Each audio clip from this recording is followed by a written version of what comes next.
Krishna Hare Hare, Hare Rama, Rama Rama, Hare Hare, Srila Prabhupada Ki Jai.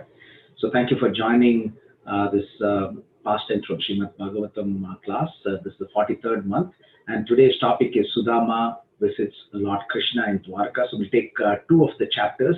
Beautiful, beautiful pastime, as all of us would have heard, but then we look at it from different angles so that any pastime is always fresh. It does not matter how many times we have heard, but there are some enlightening purports from different acharyas as well. So put a couple of other headings as well: the poor man who purchased God, as well as rags to purchase story. Hare Krishna. So we invite all the devotees. We thank all of you for joining this session. And it's a gorgeous day outside. I see it's about 25 degrees Celsius in Toronto. So thank you for giving your time back to Krishna. We're going to hear about this wonderful pastime from Srimad Bhagavatam towards the end of the 10th canto of Srimad Bhagavatam. So general rules, again, we'll go through this quickly as devotees continue to join. We want you to sit back and relax. All of you have got a ringside seat, of course, because thanks to COVID, we have other advantages. You don't have to drive and come to the temple. You can sit wherever you are, closest to the screen, so you can read everything nicely. So you have this box office seat, and we want you to please give 100% of your focused attention for the next couple of hours. You know, we just do this once a month, and sometimes we may not even have it once a month. So whenever we can, we're giving it back to Krishna. So please give 100% of your time, and Krishna will be pleased, absolutely. And as a result, it will benefit us in many different ways. So we're going to collectively learn this pastime together, as we've been learning for the last 42 months as well. Please participate. Don't feel shy. Please participate in reading some of the verses from the screen. If you're comfortable, some of the Sanskrit transliterated verses are there. In some cases, just the English translation, you can just read them as well, whatever you feel comfortable. But we want all of you to read something today, if it's possible. Please do that. It's beneficial for each one of you. And we have purpose from ISKCON founder Acharya A.C. Bhaktivedanta Swami Srila Prabhupada in almost all the areas that we need to be hearing about, as well as we will hear additional commentaries from our acharyas, Brahma Madhva, Gaudiya Vaishnava Sampradaya, like Vishwanath Chakravarti Thakur and others as well. And this pretty much presentation is what you need to go deeper into this particular pastime, right? Because it also includes some of the contemporary notes or classes given by our contemporary Vaishnavas as well. So we will cover every twist and turn in this particular pastime today, as we do every time. So it takes about 80 and sometimes 100 hours, but then we're all benefiting from this. So all we're asking for is the 2 hours of your attention, and then your realization and what you can absorb from these pastimes. So that's more important. We will have several cross references to other pastimes as well, so that there is sync in our understanding as well. And I have, as you know by now, I have more words in each one of the slides than you actually need. We may not cover everything. If you're a fast reader, please go ahead and read it. There's so much more information from several places that we have grabbed and entered there. So if there's some background noise, if you can mute yourself, and then please feel free to unmute yourself and then mute back if there's some background noise, because we want you to participate as well. Please take notes, because there's nothing like taking notes. Even if you take pictures, it doesn't matter. They'll just stay in some phone or in your computer, right? It will never have that impact. You can use it for reference, but nothing like taking notes when you feel there is a need. And we will have a chronological summary of this pastime in the end, like we do. So it will be nicely registered in your mind. And also, we will have a quiz where we'll collectively answer the questions. And please bear with me as I repeat certain things. And I want you to repeat what you remember during the course of the session, towards the end of the session, and in between as well, because repetition causes retention as well. We selected 43 sessions ago. We selected this Srimad Bhagavatam Katha deep dive 2 hours because there are stories everywhere, right? Neighborhood stories, school stories, work stories, etc. And it gives us a lot of knowledge and models as well. And stories, we remember it more. That's why Bhaktisiddhanta Saraswati Goswami taught us that we have to read Chaitanya Bhagavat first before even we read Chaitanya Charitamrita, because Chaitanya Bhagavat is full of stories and pastime. So it will be registered very easily. And it makes very complex information very relatable, right? Very much readable. We'll be able to understand it very easily. And it connects us to those personalities. When we hear today Sudama's pastime, we are getting connected to this. It's bridging us to that personality through this pastime. So therefore, when we get connected, we get benefited, and blessing automatically flows from those great personalities who are part of this Srimad Bhagavatam as well. So usually there's magical adventures in many of the Srimad Bhagavatam, but today in this pastime there's not magical adventure, but it's a fascinating pastime, as you will hear, and as you already know. Okay, so the main thing is we are not just focusing on interesting pastimes or stories, but more importantly on this inspiring life lessons from each story. So it's not just meant for entertainment, but more importantly to educate. Okay, so that's when we want your help. As you go through, make some notes what you're getting from this, and then share it with us, right? So we are eager to hear from you as well. Okay, so all we're asking for is your attention and participation, right? So attention is the first step in our learning process. So it's very important that we can learn or remember only when we pay attention. So the prerequisite is attention. And it is said that it improves our memory.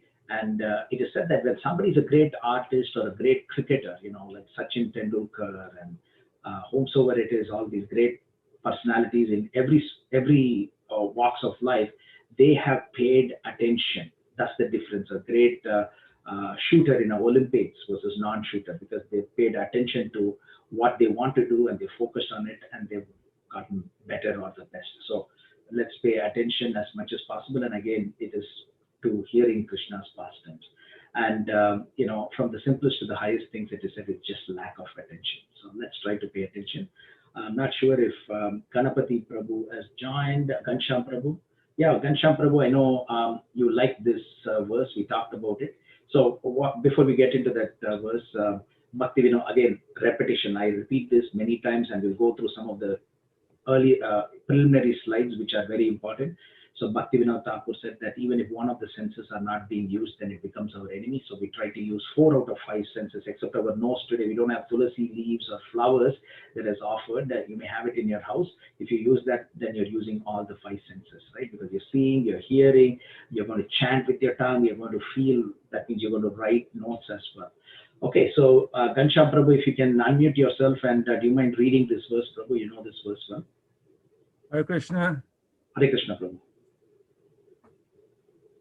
Sarvapari vinirmuktam tatparadvena nirmalam rishikena rishikesha sevanam bhaktir uchyate.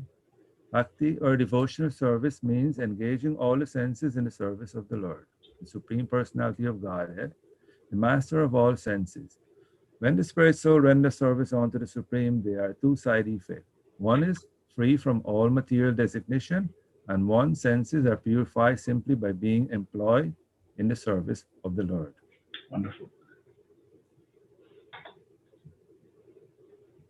Okay, so again, let's not forget the flow of Srimad Bhagavatam originates right from Lord Krishna to Lord Brahma, then Lord Brahma to Narada Muni to Vyasadeva, and then Vyasadeva to Sukdev Goswami, then from Sukdev Goswami to Maharaj Parikshit, and then Sutta Goswami to the other sages as well. And then, of course, we all get to know this by the mercy of His Divine Grace, A.C. Bhaktivedanta Swami Srila Prabhupada Ki Jai. So we are eternally grateful to all the great personalities. And of course, there are many, many personalities who have helped publish these books, who are all disciples of A.C. Bhaktivedanta Swami Srila Prabhupada as well. They've given so many wonderful classes. So we are eternally grateful to all of them for us to be in this mood of Krishna consciousness.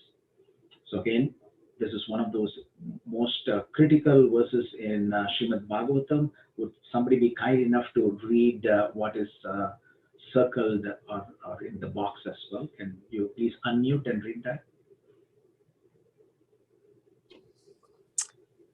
Srimad Bhagavatam 1.328.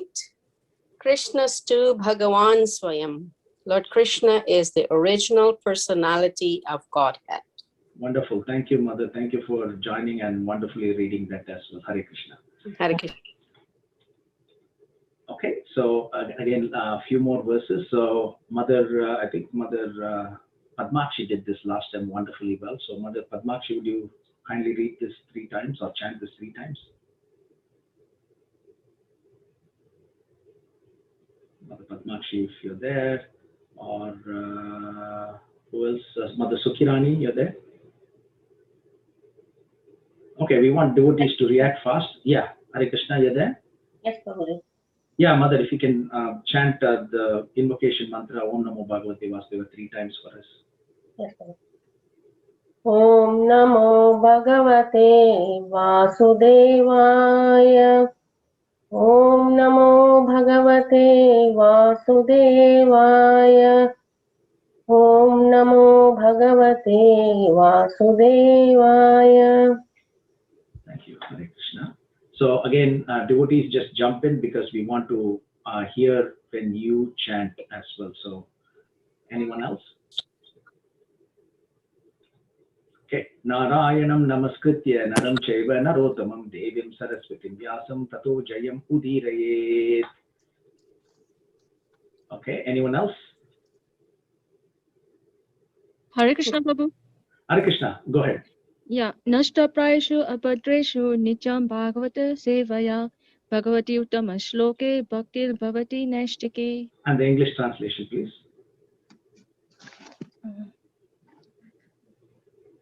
Can you read that, Mother? By Continue. regularly attendance in classes on the Bhagavatam and by renderings of service to a pure devotee, all what is troublesome to the heart is almost completely destroyed. And loving service unto the personality of Godhead, who is praised with transcendental songs, is established as an irrevocable fact. Wonderful. Thank you.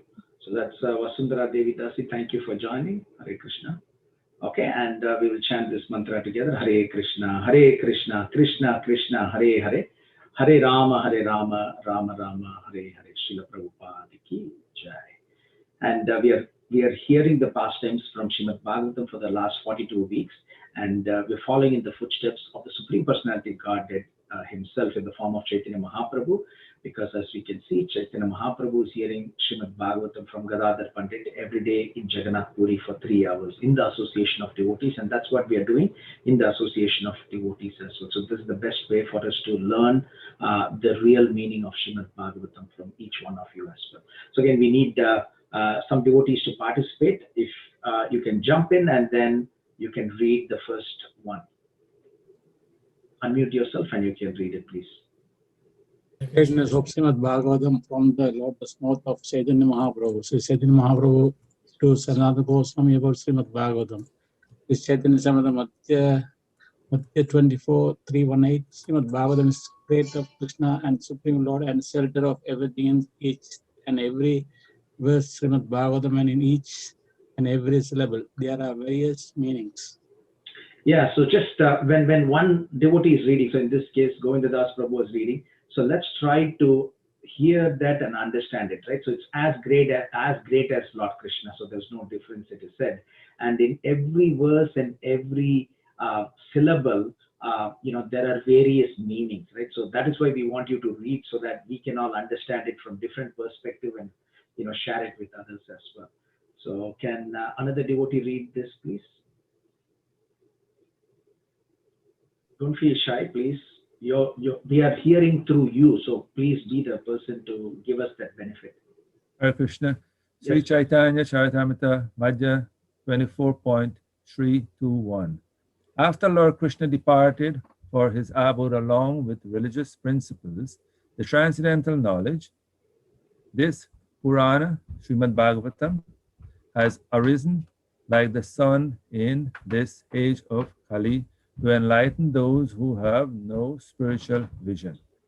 Perfect. So this is for all of us, right? We consider ourselves with no spiritual vision, and because of Srimad Bhagavatam, we are able to understand who Krishna is, his wonderful pastimes, and also it's purifying us This is really beautiful. Very good. Om Varma Prabhu, thank you for joining, Prabhu. Oh, And it's by really the good. You know, by the- this is just like a darshan of Krishna, Lord Krishna. So we should read Bhagavatam just like every day. beautiful, like a darshan of Lord Krishna. And by the way, we chose this subject today, this wonderful pastime, today Sudama pastime, is because of Om Varma Prabhu. So Om Purnam Das Prabhu, he's the one who recommended or insisted that we do this pastime. So we are thankful to Prabhu for reminding us of this beautiful pastime, and because of him, we are doing this today. Thank you, Prabhu. Okay, next devotee. Rajesh Prabhu, why don't we hear from Rajesh Prabhu? Are you able to read it, Prabhu? Hare Krishna. Hare Krishna. Read it loudly, Prabhu. Why hear from Srimad Bhagavatam? When we hear, there is no more lamentation and fear. Srimad Bhagavatam 1.7.7. Simply by giving oral reception to this Vedic literature, the feeling for loving devotional service to Lord Krishna, the Supreme Personality of Godhead, sprouts up at once to extinguish the fire of lamentation, illusion, and fearfulness. That's very good. That's nice. Lamentation, fire, extinguish the fire of lamentation, illusion, and fearfulness. Good. Yeah, we are all, fearful of COVID and job and everything else, right? So, we just do what we can and God will do what we cannot, right? So we just give this, we keep hearing Srimad Bhagavatam with faith and veneration, and then things will fall in place. Beautiful. Thank you so much. Remember Krishna and serve him, that's all. Wonderful. Okay.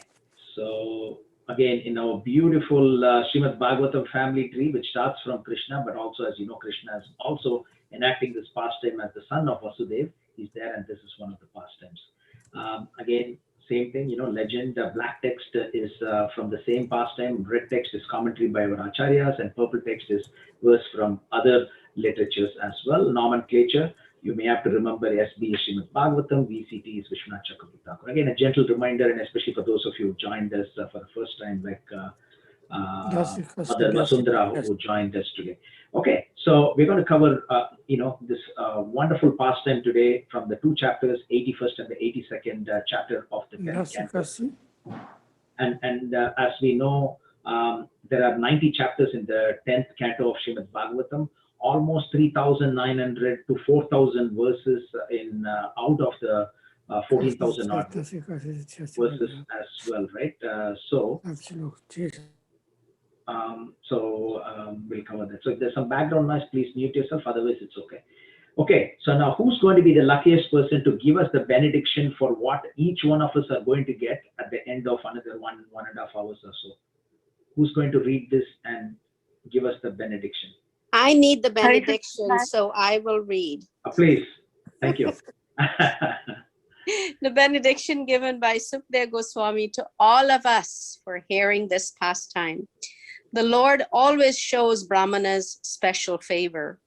Anyone who hears this account of the Supreme Lord's kindness to Brahmanas will come to develop love for the Lord and thus become freed from the bondage of material work. Thank you, Mother Srimati. Wonderfully, when you read it so clear, crystal clear, and it's just, very nice to hear. Thank you very much. Thank you, Prabhu. Okay, so this is the start of the pastime. So Maharaj Parikshit, wants to hear the pastime, right? So just imagine he's got, 7 days to live, and let's do it's our own purport, right? Like 10th canto, towards the end of 10th canto. Sorry. That's okay. So there are, 7 days, and then he has to hear 12 cantos, but he doesn't know when he's hearing how much more to go, right? So let's retrospectively, when you do the math, it's almost end of 10th canto. So it's only 11th and 12th. 12th canto is relatively short. So 11th canto, you have Bhagavad-Gita and other, wonderful pastimes as well. So you can safely say it's about 5 days, right?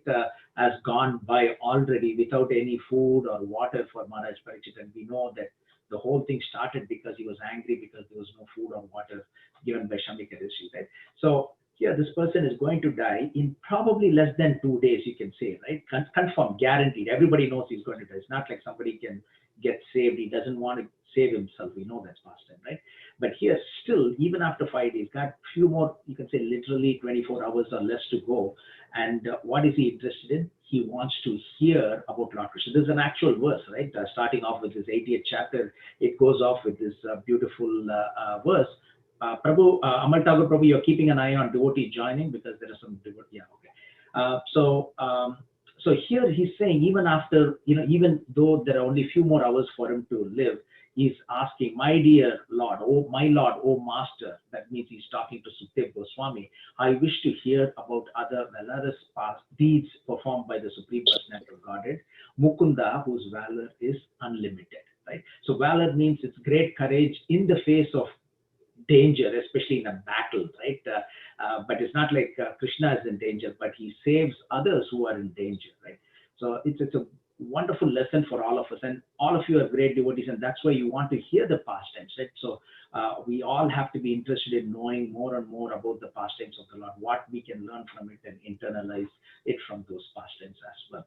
And Sukdev Goswami said, elevated souls hear the pastimes of the Lord repeatedly. So it's not like, yeah, Sudama pastime, yeah, I've heard about it. I've heard that already. It's not like we heard that already, right? Janmashtami we celebrate every year, right? So still there is greatness in those festivities. We come together, we hear the glorious pastimes of the Lord, etc. So again, it is said by Sukdev Goswami, elevated souls hear the pastimes of the Lord repeatedly, right? And he's saying, oh Brahmana, how can anyone who knows the essence of life and is disgusted with endeavoring for sense gratification give up the transcendental topics of Lord Uttama Sloka after hearing them repeatedly? So it doesn't matter, 10 times, 15 times, we hear it.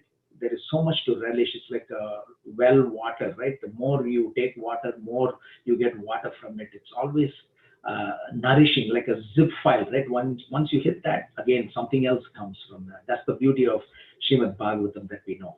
So why? Because one of the verses that we added on Acharya's quote is Param Drishtva Nivartate, right? So we get the higher taste, and then that higher taste replaces the lower taste, right? We all like lollipop when we were young boys and girls in any part of the world, little chocolates, and then now we have higher taste. Literally speaking, it could be gulab jamun that is offered to Lord Krishna. So now when they give us gulab jamun and lollipop, we'll obviously take gulab jamun, right? One, it's offered and it's better tasting, etc. So the higher taste replaces lower taste, and these pastimes are always fresh, right? It evokes various emotions and moods for individuals. Same pastime, when 10 people are hearing, 10 devotees are hearing, they evoke various moods that are different from others as well, right? Even though we are hearing the same pastime, and it purifies us. There is no doubt about that, and it will elevate us as well. So that's our hope. We don't know how that's going to happen, but we do what we are supposed to do. It is purifying us. We know where we were, few weeks ago, few years ago, but where we are now, we are much better. Not to say that we are elevated in Krishna consciousness. Definitely we are not. But as far as personally how we have evolved in the last few years as a result of hearing the pastimes of the Lord and also serving the Lord through various forms of devotional service, right? So, and it is said that our spiritual nature becomes uncovered as we keep hearing these pastimes as well. So I think some of our devotees wanted to read the actual Sanskrit verse. I think Om Varma Prabhu, would you be kind enough to read? Yes. I will read that. Yes, Ko Prabhu. nu shrutva sakrit Brahman uttam shlok sat katha means beautiful, katha. Viramne visheshagyo vishanna karam margnai. You see? So, actually, he should have real taste for the Katha of Lord Krishna. Uttam Shloka means Lord Krishna, his Katha, his narrations, and he should not viramet, he should not be repulsive to that, he should be attracted to that, and that will give him peace of mind and lots of happiness. So, Visheshagyo, you should have special interest. Vishanna Karm Margai, and Karm Marg say, he should be doing the best of karmas. Worldly karma he can do, but the best karma is service to Lord Krishna. Okay? Mm-hmm. Thank you, Prabhu. So again, the glories of hearing the pastimes of the Lord. So what I've done is, I've extracted some of the fascinating verses from Srimad Bhagavatam on the importance of hearing the pastimes of the Lord. Okay, so once we hear about these verses, once we read and hear these verses, then our attraction for reading and hearing the actual pastimes of the Lord increases multifold, right? So these are gems of verses, right? Again, there are ocean of verses that talks about the glories of hearing the pastimes of the Lord. These are some of them. So Mother Padmakshi, would you be kind enough to read the first two? Yes, Prabhu, Hare Krishna. Hare Krishna. Thank you for joining. Thank you, Prabhu. 1.5.26. O Vyasadeva, in that association and by the mercy of those great Vedantists, I could hear them describe the attractive activities of Lord Krishna. And thus, as I listened attentively, my taste for hearing of the personality of Godhead increased at every step. Thank you, Mother. 1 second. Maybe we can just ask a general question. Just by reading this, who's saying this? It's very obvious. Anybody? Narada Maharshi. Exactly. Yeah, wonderful. Thank you. Go ahead. 1.5.27. O great sage, as soon as I got a taste for the personality of Godhead, my attention to hear of the Lord was unflinching. Thank you, Mother. Of course, this is a continuation, 26 and 27. So maybe we'll get anyone else. I don't want to, call upon anybody. If you want to, I can. But Harikatha, Mother, if you're there. Okay, if you're muted, maybe Amal Tagore Prabhu, would you be kind enough to read 1.1.19? Sure, Prabhu. Okay. Okay.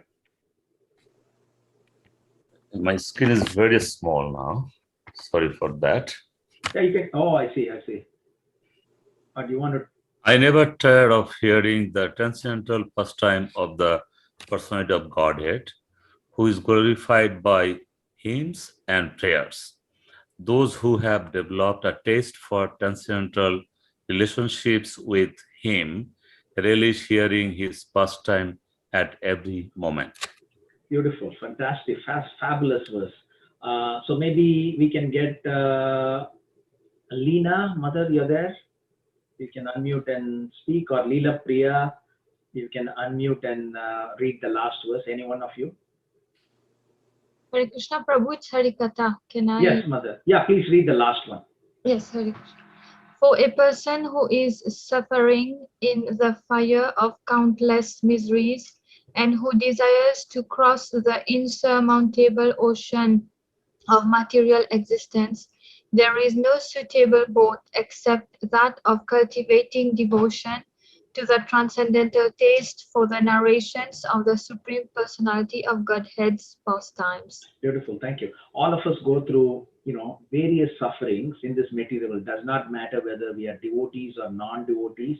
It's in this material world, we will go through, fire of countless miseries. So that's we know that, right? So it's not like because I'm chanting Hare Krishna Mahamantra, I'm totally protected from all the miseries. So miseries will be there, but it is of reduced nature. It is to tell us that this is not our home. We have to go back home, back to Godhead, and we can't complain that we are getting punched because we are in the boxing ring. In the boxing ring, you will get punched. When you jump into the water, you will get wet. You can't complain that you're getting wet. So similarly, we are suffering in this countless miseries, and it is said that we are all desiring to cross this insurmountable ocean of material existence, and the best boat of crossing for us to get in and cross this ocean of material existence is this transcendental taste for narrations of the Supreme Personality. So hearing the pastimes. Again, every verse and many more verses in Srimad Bhagavatam gives us the importance of hearing, having the taste for hearing the pastime, not just hearing from one ear and letting it go through the other, but like it should not even come out. It should get absorbed, and what we can learn to change ourselves. As we know, if you think what has happened in our life, we are a better person than we were yesterday. So it's because of the divine grace, A.C. Bhaktivedanta Swami Srila Prabhupada's, all the sacrifices and the beautiful temples that we have, the association of devotees, the beautiful books that we have. So our life has been changed for the better, and it's changing every minute, every day, because we are reading and understanding and internalizing various pastimes of the Lord. Okay, so and King Parikshit wants to hear more and more of the pastimes of the Lord, even though he's going to die in actually less than 24 hours, you can say. That's our guesstimate based on 7 days, 12 cantos, right?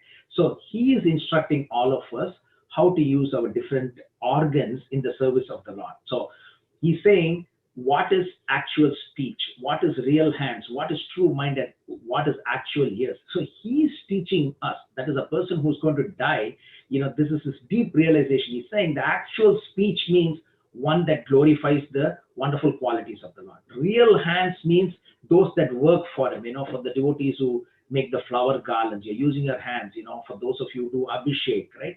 So you're using your hands to dress the deities, etc. And the true mind, of course, that's the pinnacle, right? It's always remembering the Lord. And also the actual ears is one that listens to the beautiful topics of the Lord, like how we are going to hear this pastime today. So this is from a person who is going to die in the next few hours, his deep realization, and he's telling us, these are the actual, if you say these are the speech means describing the glories of the Lord. Real hands means working for the Lord. And then mind means thinking of the Lord, and ears means hearing about the pastimes of the Lord. And he's saying head means one that bows down. We all offer obeisances, right? Bowing down to the Lord. And then real eyes means that sees the Lord.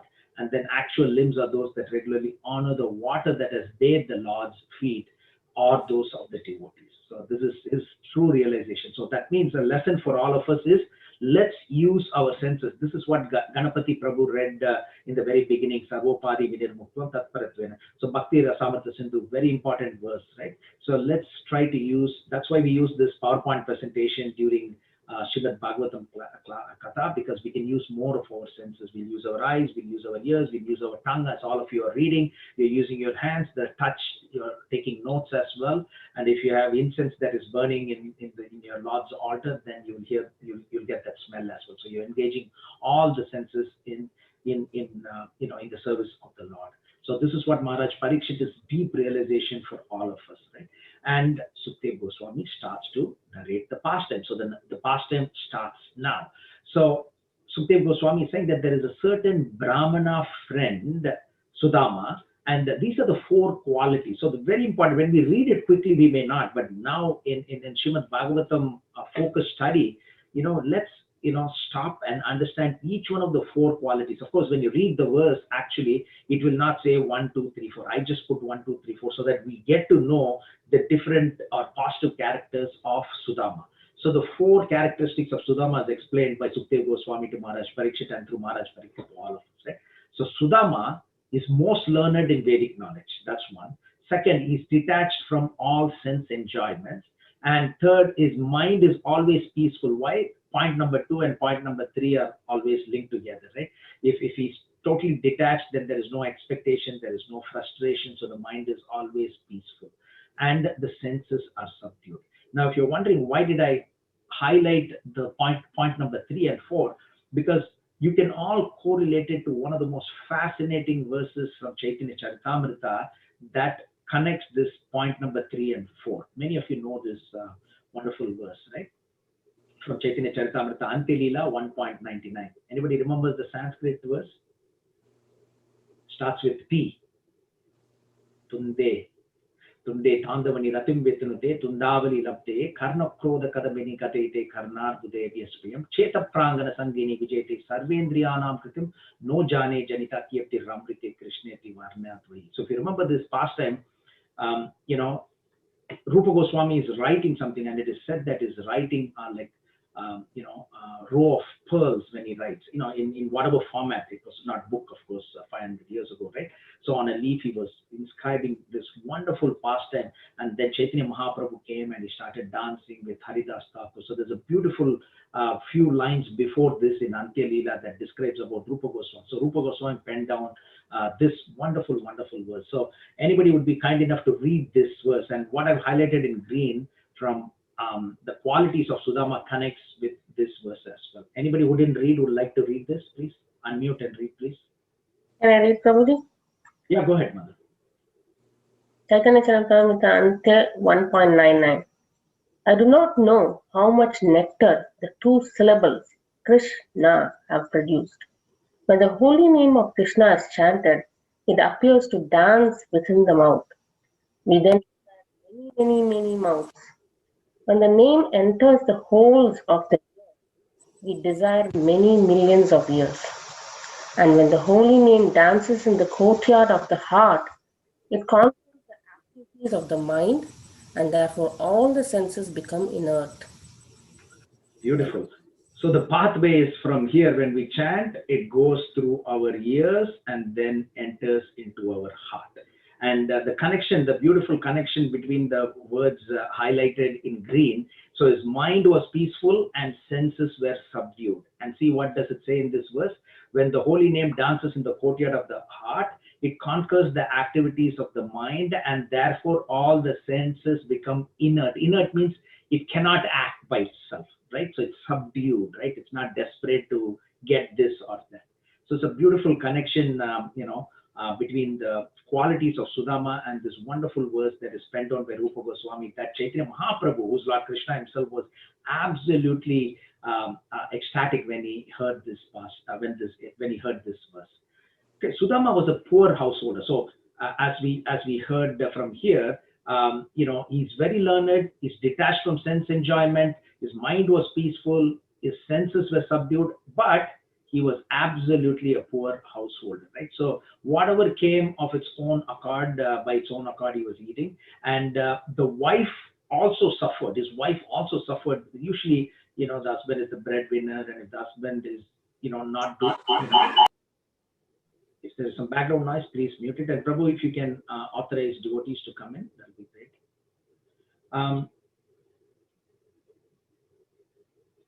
Okay, so he was a poor householder, and his wife was also suffering because of him. And it is said that they were emaciated from hunger. That means they were very, very, very slim. So whatever food she obtained, she goes for begging once in a while, and then she gave it to her husband. And she also was very much, fatigued all the time. And even though Sudama was not into sense enjoyment, it is said that he had a slight pride in his renounced spirit. So that's the whole, change of scenario in this particular pastime. So remember this. So it was not very obvious to us when we may have heard this pastime or when we read it. So this is the crux of this pastime. It is said that he had this pride of being in this renounced spirit. No, I don't care. I don't have any materials. So that is also a form of pride, it is said. So remember this, and we'll connect the dots together in the next little while. So Sudama's wife finally requests, these pastimes are known to us, but again, let's understand it from different angle here, right? So Sudama's wife requests Sudama to obtain wealth from Lord Krishna, who's his personal friend, because he was his classmate.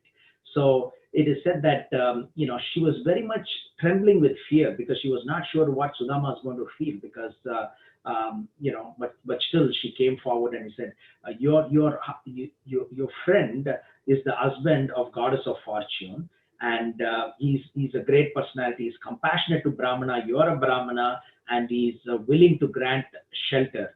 So please approach him, and he will definitely give you abundant wealth to such a suffering householder like you. And because he's the ruler of everything, Bojas, Vrishnis, Andakas, these are all different kingdoms, as we know. And he's in Dwarka, which is not far from where we are living, because they were about 100 odd kilometers from Dwarka, and we'll see that in the next couple of slides. So because he gives himself to anybody who still just remembers his lotus feet, what doubt is there, that you're a sincere worshipper, and he will give you all the prosperity and material enjoyment, even though which are not very desirable as well. So this is Sudama's wife speaking to Sudama, urging him to go meet his old friend, his old classmate. And according to Sridhar Swami, his wife was especially unhappy because she could not obtain food, because it's not like, beggar goes or anybody goes, can you give me something, can you give me something? They're not going to give basmati rice and expensive things, right? Whatever is unwanted they give, and sometimes they may not give anything, right? So she was actually feeling, so this is another critical point in this pastime. It's not like she was in this sense enjoyment and she wanted the massive opulence. she was thinking in terms of how can my husband be better than what he is right now because he's suffering. That was her intention, to obtain food, and enough food should be there to feed her husband. And she was fearful to approach because she knew that he did not want to beg for anything other than devotion to the Supreme Lord, because he didn't want to go and ask for material opulence from the Lord, because he only wanted devotion from the Supreme Personality of Godhead. So another beautiful thing is what you saw in the previous page. Vishwanath Chakravarti Thakur explains that the Sudama's wife thought of all possible scenarios. She captured everything from this angle, so that her request, to go to meet the Lord cannot be, stopped by Sudama, right? He won't say no, but no, there is no but and ifs there, because she covered it from all angles. So Sudama has to go because she glorified the Lord and how compassionate he is, and because he's a classmate, he's the goddess of fortune's husband. So she covered all angles according to Vishwanath Chakravarti Thakur here. And the reason is that in the long run, it does not give satisfaction, real satisfaction, ultimate sense gratification. But even if he just remains silent in front of the Lord, she was thinking that certainly the Lord will give him abundant wealth, which is as well as the shelter at his lotus feet, which is the real objective of Sudama. So it's a win-win situation in every angle according to his wife, right? So and then according to Srila Sanatan Goswami, so maybe we can get someone else to read this. Mother Gita, you're there? Or Rameshwar Prabhu? If you can unmute yourself. Mother Gita, Rameshwar Prabhu, Dear Nitai, one of you. According to Srila Sanatana Goswami, Dasama Tipani. That is the 10th canto's, purport or commentary on the 10th canto by Sanatana Goswami. Dasama Tipani. Okay.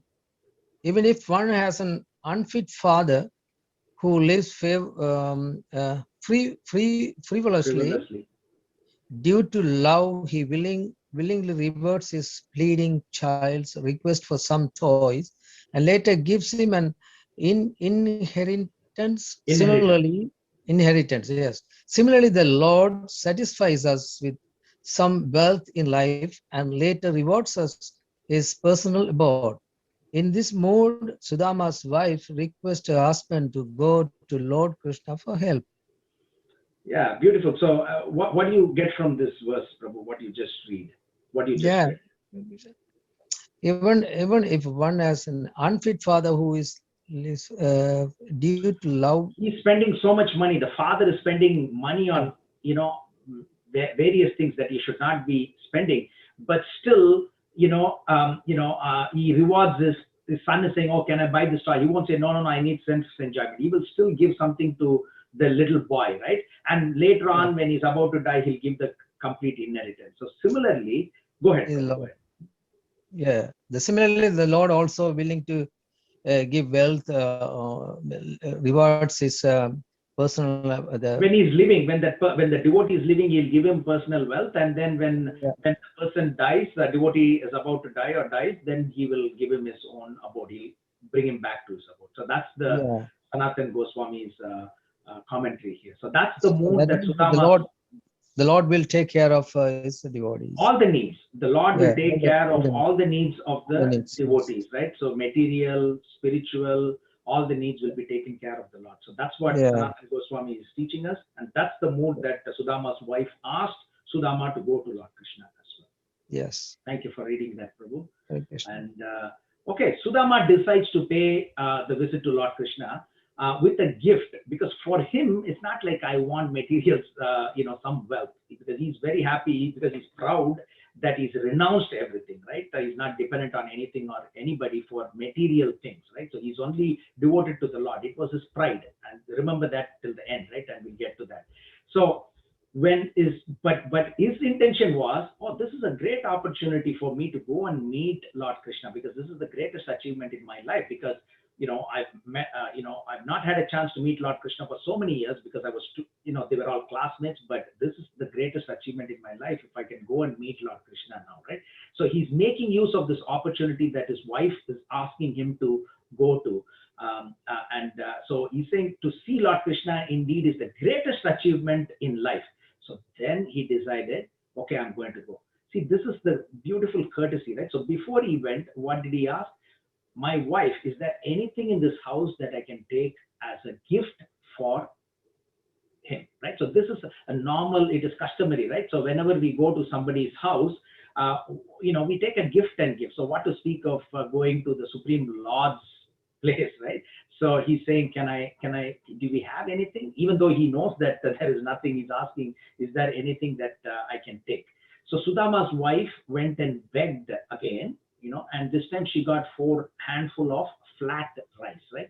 So flat rice, for those of you who are from South India, it's called avil or poha, and that's the picture of that, right? So she tied it in a torn bag. It's not like they have some Tommy Hilfiger or anything else, a big brand bag, to look fancy. Usually when we give a gift, it look nice, right? But that's the best that she can get is the torn bag.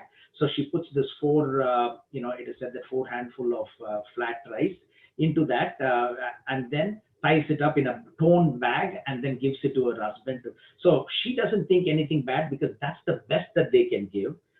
So this is a lesson for us, right? So whatever is the best that we can give based on our capability and capacity, we need to give. So from Sudama's and his wife's perspective, that's the best that they have. That's the maximum value of anything that they possess, that they want to give it to Lord Krishna. So Sudama starts to walk to Dwaraka. So he's thinking, how will I be able to have Lord Krishna's audience, right? Because he's a beggar. He looks like a beggar. He's so slim, and later on you'll see that his veins and everything were seen as well. So there's no way that somebody who's not dressed properly, even if they're dressed properly, they won't even allow near White House, right? Forget about security. Even if that's not a concern, who are you? Why are you coming? We know the pastime of Jaya and Vijaya and the 4 Kumaras as well, right? So he's thinking, how can I get audience?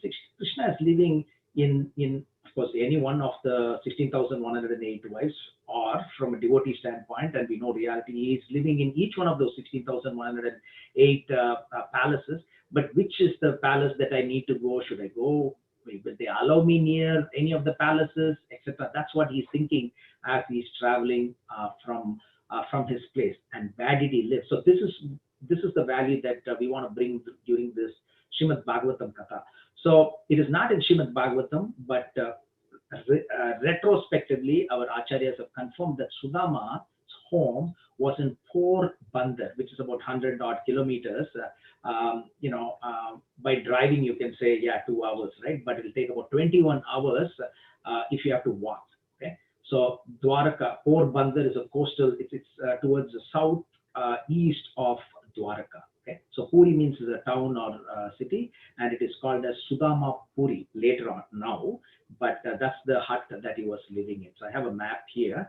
So it takes about 21 hours for Sudama to walk from Porbandar to Dwaraka. So if you're wondering, where did he walk from, right? So our acharyas have confirmed, because right now there's a beautiful temple as well. So that's the temple that they have built, fabulous temple. It's called the Sudama Puri. It's the birthplace and residence of Sudama the Brahmana. Okay. Now, every time I put something out, it's from our acharyas, but this is something that the source is unknown. I'm still trying to find the source, but it was something very beautiful. So I put it out here. And basically, it is saying that Lord Krishna knew that his friend was coming, and he knew that he was physically very weak to walk 21 hours, right? So it'll take too long. I want to meet him very quickly. So it is said that he used his Yogamaya potency to bring him immediately to Dwaraka. So on the way, he took a small break, and then he went to sleep. And then when he woke up, it is said that he was in the green grass adjacent to Lord's palace, right? So this nice one. That is nice one. Yes. Yeah. So, but the source is it's not from Srimad Bhagavatam, but I just put it there, and I want to say that it's unknown source, but you can validate it. Where is the source? It could be from any other Purana, but I could not confirm that. But it's my duty to put it out there. That it's authentic and it's being given in some lectures as well, but I don't want to make that as the main reason. So that's why I put unknown source here. So when he woke up, he was surprised to see this beautiful city and asked the nearby gardener, how far is Dwaraka? And the gardener said he was already in Dwaraka. So this is how Sudama reached there so quickly, it is said. Okay?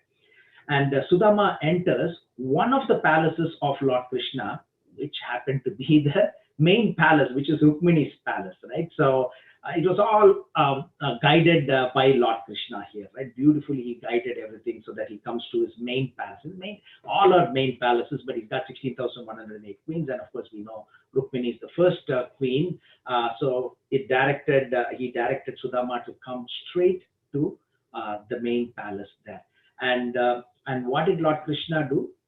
He immediately went forward. He stood up from his bed and he went forward to meet Sudama with great pleasure, and it is said that he shed tears, right? So maybe can somebody read this, please? At the time Achyuta was seated. Anybody? These are all beautiful verses. We want to hear from you. At that time, Lord Achyuta was seated on his consort's bed. Spotting the Brahmana at some distance, the Lord immediately stood up, went forward to meet him, and with great pleasure embraced him. The lotus-eyed Supreme Lord felt intense ecstasy upon touching the body of his dear friend, the wise Brahmana, and thus he shed tears of love. Beautiful. So this is something that we can go into this pastime, 5,000 years later, but it's like almost living there, right? When we read this and see these pictures, it's beautiful. So usually we hear this, right? You take one step and Krishna takes 100 steps and come closer to you. So probably Krishna took more steps than Sudama, because as you know, he may have fallen asleep after a few yards from his house by Krishna's potency, Yogamaya potency, and then Krishna came out of his huge palace, out of his palace. That by itself would have taken many, many more steps for Krishna to meet Sudama. So here you can see another picture here. Sudama is coming from the palace and he's meeting, in this case it's close enough, but you can think of Sudama being far away and Krishna shedding tears and coming to hug him as well. So beautiful, beautiful picture of Krishna hugging Sudama. Okay, so Krishna worship. So this is the most, climax of this entire pastime, right? So Krishna actually, starts to worship Sudama. So it's not the other way around. It's not like Sudama went, Sudama, Lord is the supreme personality, so I need to go worship him, right? No, here Lord Krishna is worshiping Sudama. So he started, he washed his feet. We have to be very clear. Krishna is washing the feet of Sudama and sprinkling the water in his own head, and he is anointing the body of Sudama with the most fragrant sandalwood and other oils, and also he is offering him lamp and incense to Sudama, okay? And then he's offering him betel nut, and it is said that he offered him a gift of cow, but I didn't see the cow part of it later on. But Krishna is giving all this, right? So when you do puja for Lord Krishna, what do you do? When you do worship for Lord Krishna, you do 16 upacharas, right? So you offer Argyam, Padyam, Machamaniyam, etc., right? So that's the normal part of the worship that we do.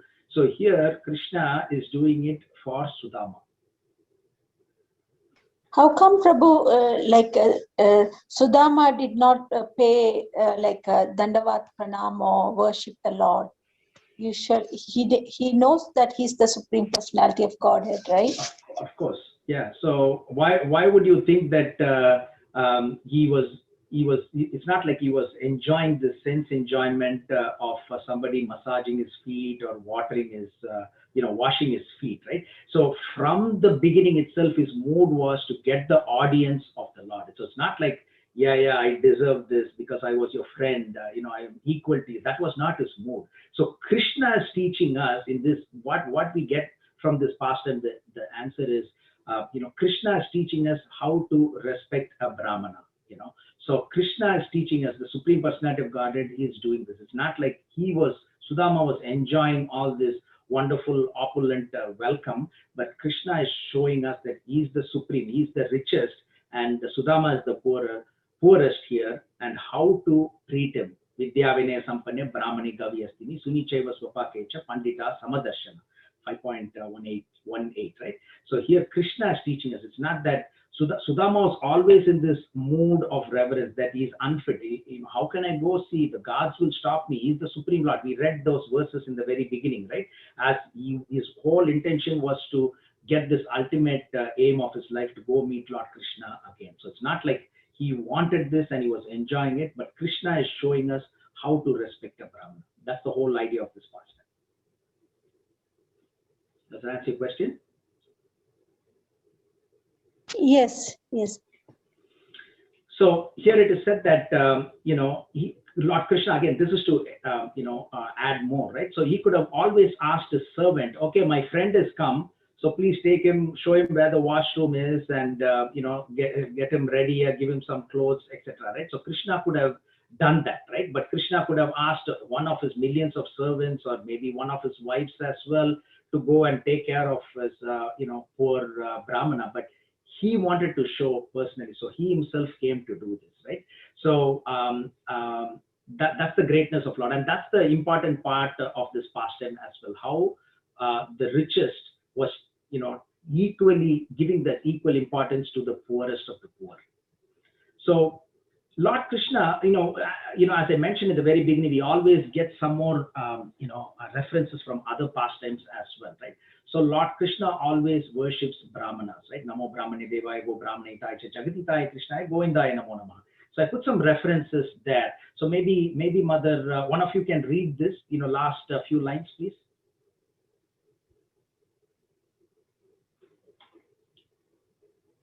May I? Please, go ahead. Yeah, anybody. Yeah. Yes, Lord Krishna worships Brahmanas, that one, right? Below that? Yeah. Okay, thank you. Srimad Bhagavatam 10.52. Rukmini pastime worships Brahmana who was the carrier of letter, did not wash the feet of Brahmana. Sorry, did wash. Sorry, I made a mistake there. It's not like did not. Did wash the feet of the Brahmana even in that pastime, because there was a Brahmana that was carrying the love letter. So I'm just trying to bring everything together. So how Krishna is being consistent in other pastimes as well. And yeah, go ahead. 10.80, Sudama Vipra pastime. When Sudama visits Lord Krishna's palace in Dwaraka, Lord Krishna offers obeisances, wash his feet, and sprinkled on his head, Lord Krishna's head. Yeah, Srimad Bhagavatam 18:22. This is the pastime. Okay, and then two more. Yeah, thank you.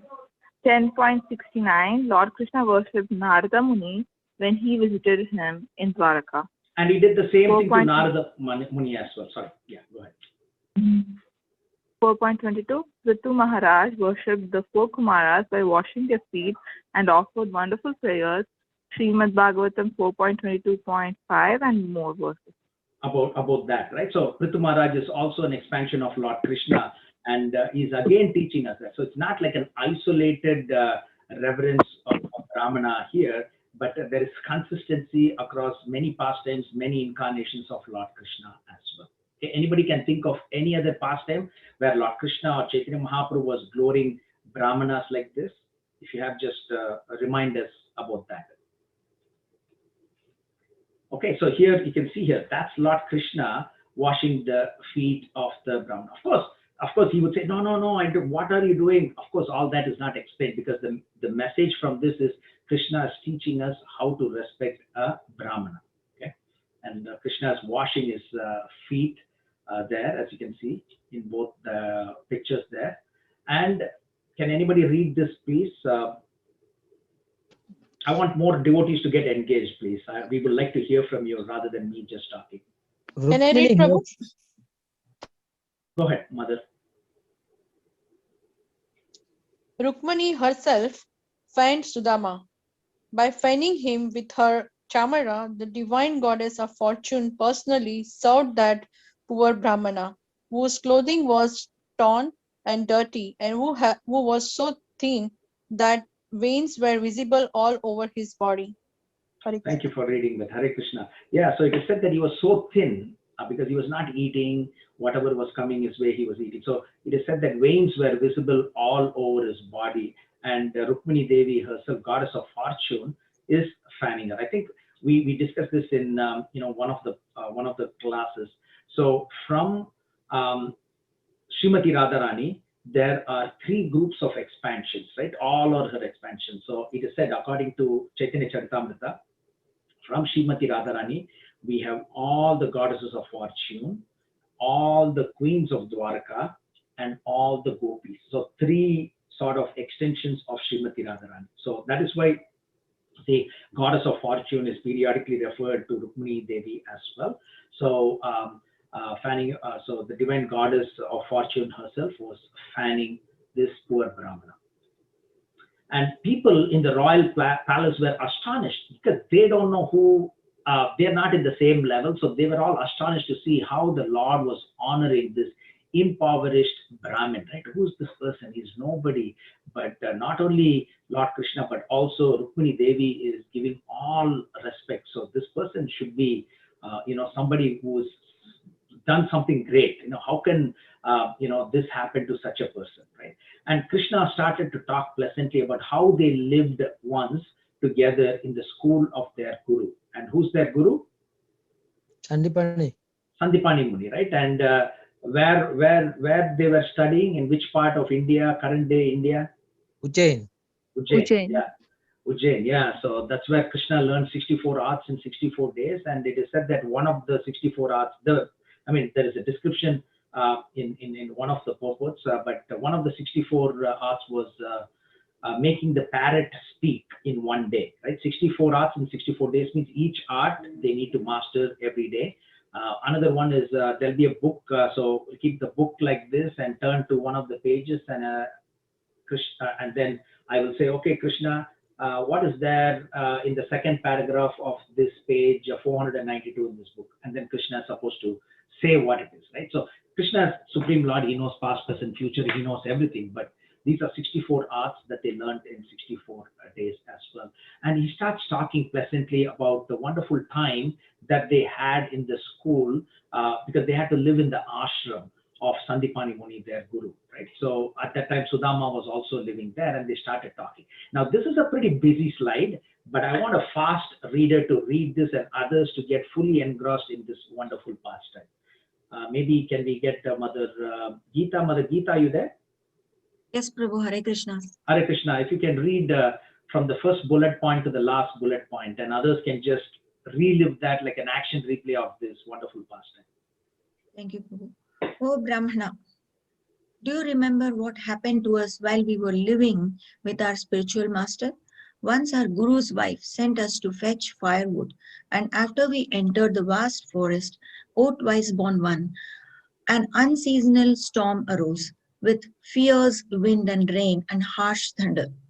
Then as the sun set, the forest was covered by darkness in every direction, and with all the flooding we could not distinguish high land from low.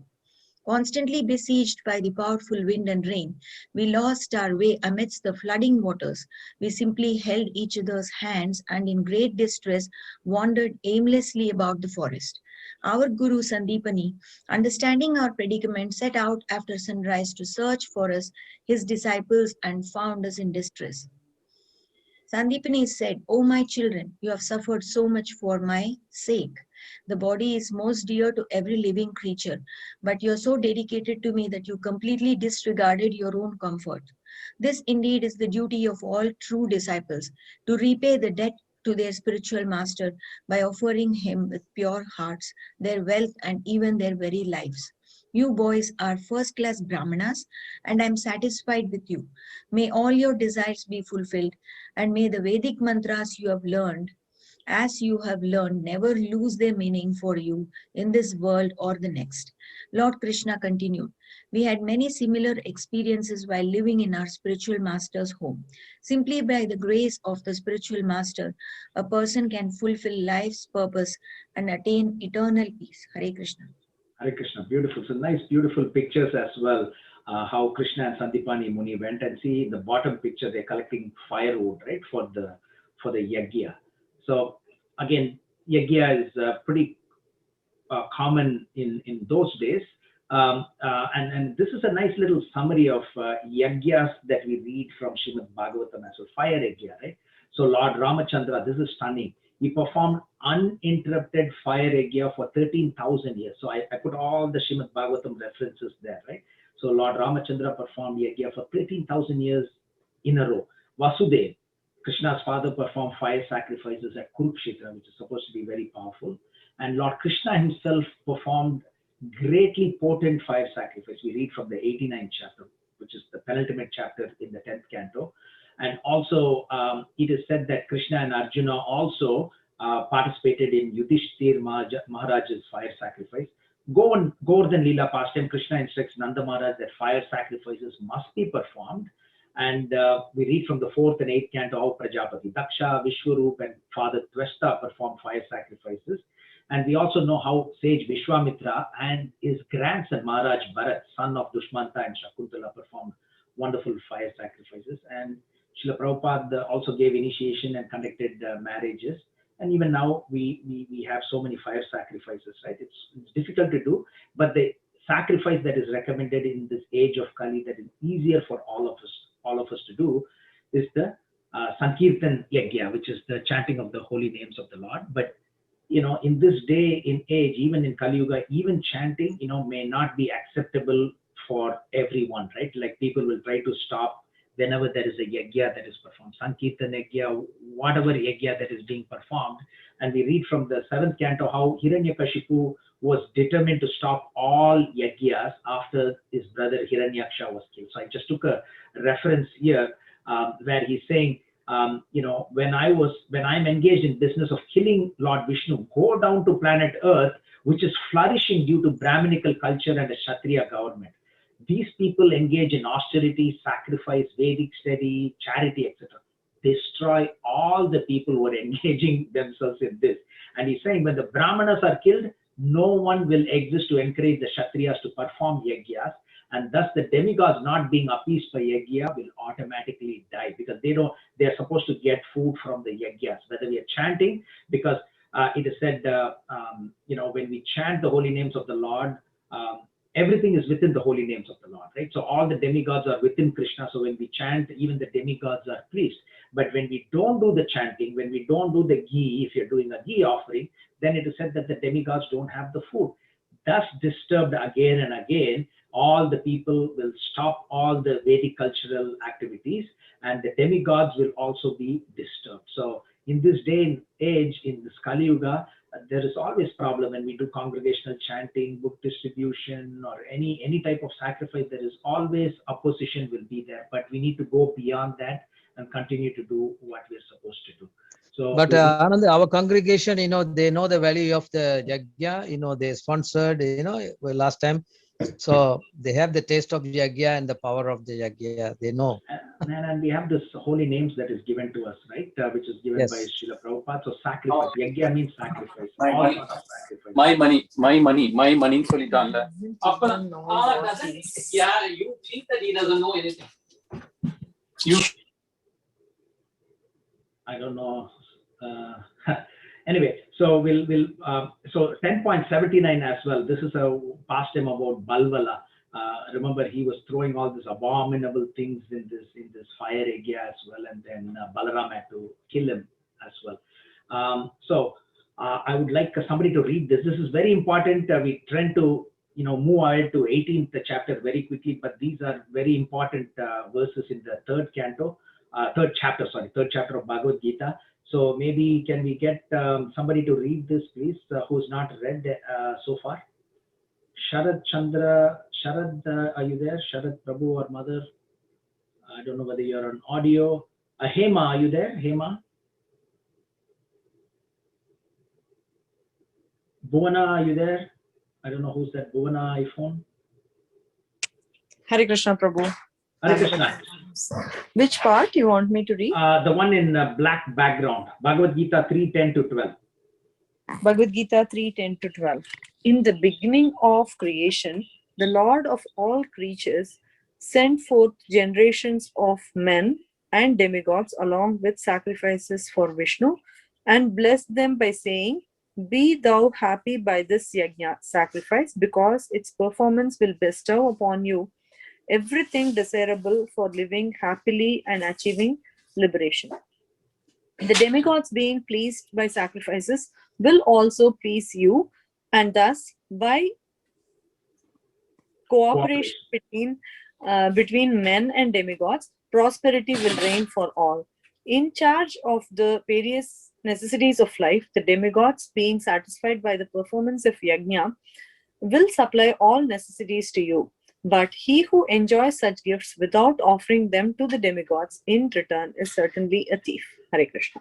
Thank you. So there is no confusion here. It's not like conflicting information between the 7th chapter of Bhagavad-Gita and the 3rd chapter of Bhagavad-Gita. So here it's like, you go to Hudson Bay, you pay something, and then they'll give you something in return, right? So it's like you get electricity, but you don't pay the electricity bill, the electricity bill will be cut, right? So unless, we have this complete faith in this verse, Yatataror Mula Nishchanena, in that particular verse, Narada Muni to Prachetas.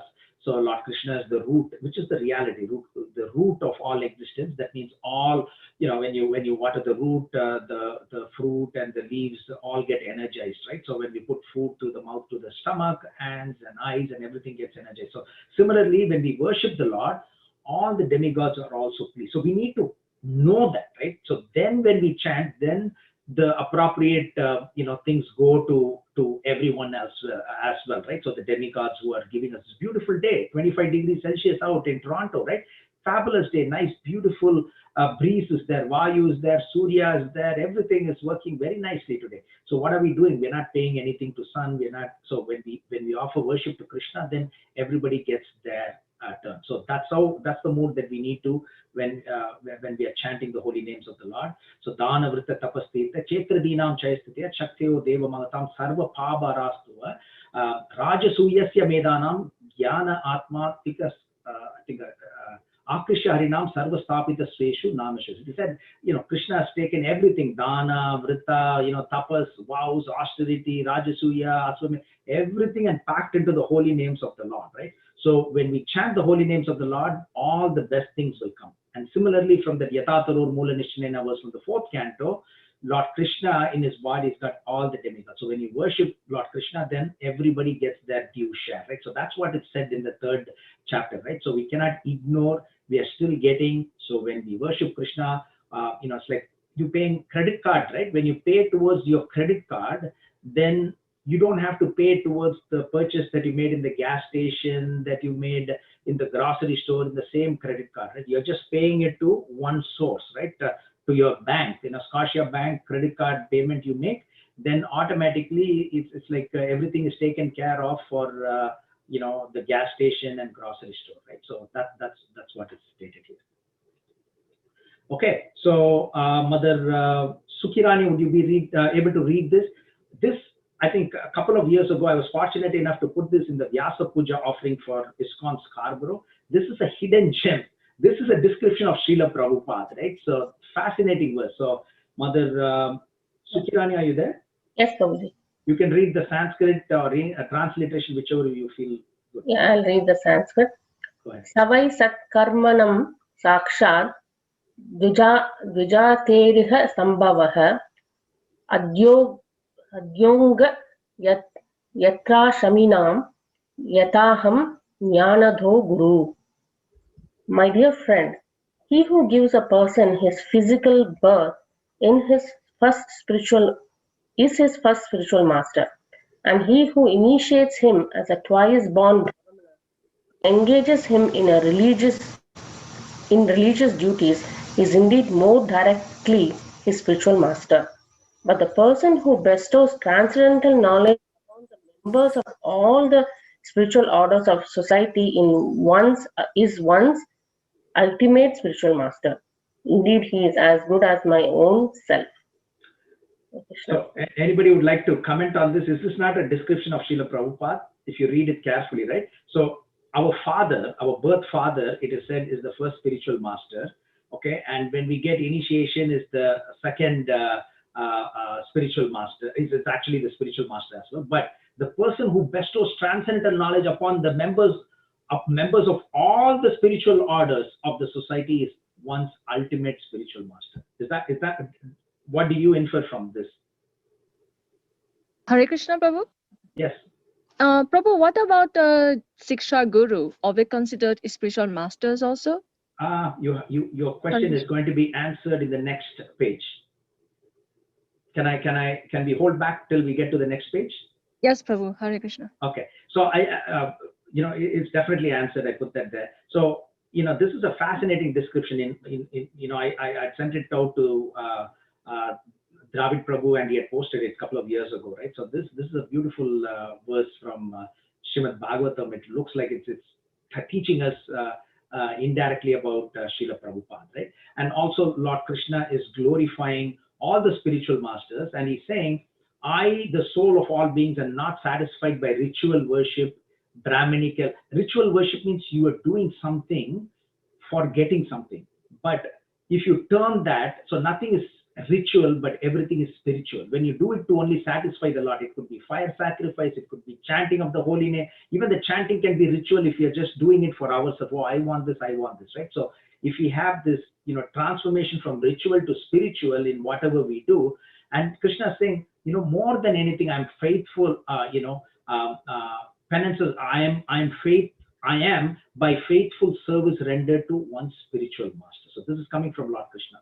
So hopefully this answers your question, which you see on the left-hand side of the screen. Was that the question from Mother Vasundhara? Yes, Prabhu. Okay. So spiritual master means it's both Siksha Guru and Diksha Guru.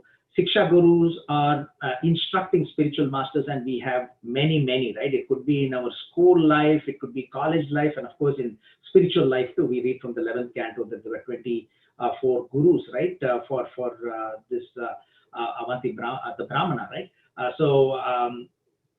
And Diksha Guru is the initiating spiritual master. So instructing spiritual master is the Siksha Guru, initiating spiritual master is the Diksha Guru. So I thought it was a good, nice little picture. So as we, go up, in our life, it could be material, spiritual, etc. There are various Siksha Gurus who are actually going through the pain. They're putting their hands in the as a rung of the ladder as we go up. So we are grateful to all the Siksha Gurus, whether it's non-spiritual and more importantly to our spiritual masters. In our quest for enlightenment in our spiritual activities. Okay, Sudama, even though Lord Krishna glorifies the spiritual master, Krishna glorifies the spiritual master, Sudama glorifies Lord Krishna. So he's saying your body comprises the absolute truth in the form of Vedas, and he continues to glorify. So that you took up residence at the school of a spiritual master is simply one of your pastimes in which you play the role of a human being. And saying you're the Supreme Lord, but you took this form as a student, and then when you are residing in the school of the spiritual master is one of your pastimes, right? And can somebody read this famous verse from Bhagavad-Gita 15:15? Can I pick somebody who's not spoken yet? I think most of you have already read. The Mother Leela Priya, I know you spoke, but can you read this? Just the English will do, whichever you feel comfortable. Leela Priya, Janavi, Devi. I will read that, okay? Okay, go ahead. Sarvasya chaham hirde sannavisto mattaya samriti desnam apoham chai. This is from Bhagavad-Gita. This is a good sloka, 15th chapter. Vedas chayam sarve aham vedyo vedant krit ved with chai aham. You see, Krishna is all in all. See, Vedants, you see, I am the creator of Vedas. Vedant Krit, you see, Ved, I am the knower of all the Vedas. See, Sarvesya Aham Nirde Sanramishto. You see, I am seated in the heart of everybody because Krishna is all pervading, omniscient, omnipresent. And Mattaya Samriti, you see, and he is the source of all memories, everything like this, And if he is not pleased, look here. You see, if it does not care for he care for worldly things, then what will happen? He will lose the real insight of the things or memory, and he will be involved in the worldly things and lose himself. Thank you, Prabhu. So what I've underlined there is your body comprises the absolute truth in the form of the Vedas, And so this is a nice, beautiful verse that corresponds, right? So Krishna is explaining Sarvasya Chaham to descend. By all the Vedas I am to be known. Indeed, I am the compiler of the Vedanta and I am the knower of the Vedas, because non-different from Vyasadeva, right? Vyasadeva is the 17th incarnation of Lord Krishna, we read from Srimad Bhagavatam. So here Sudama glorifies Lord Krishna. So I think one thing which you read, Prabhu, Varma Prabhu, when you read, from me comes remembrance, knowledge, and forgetfulness, right? So you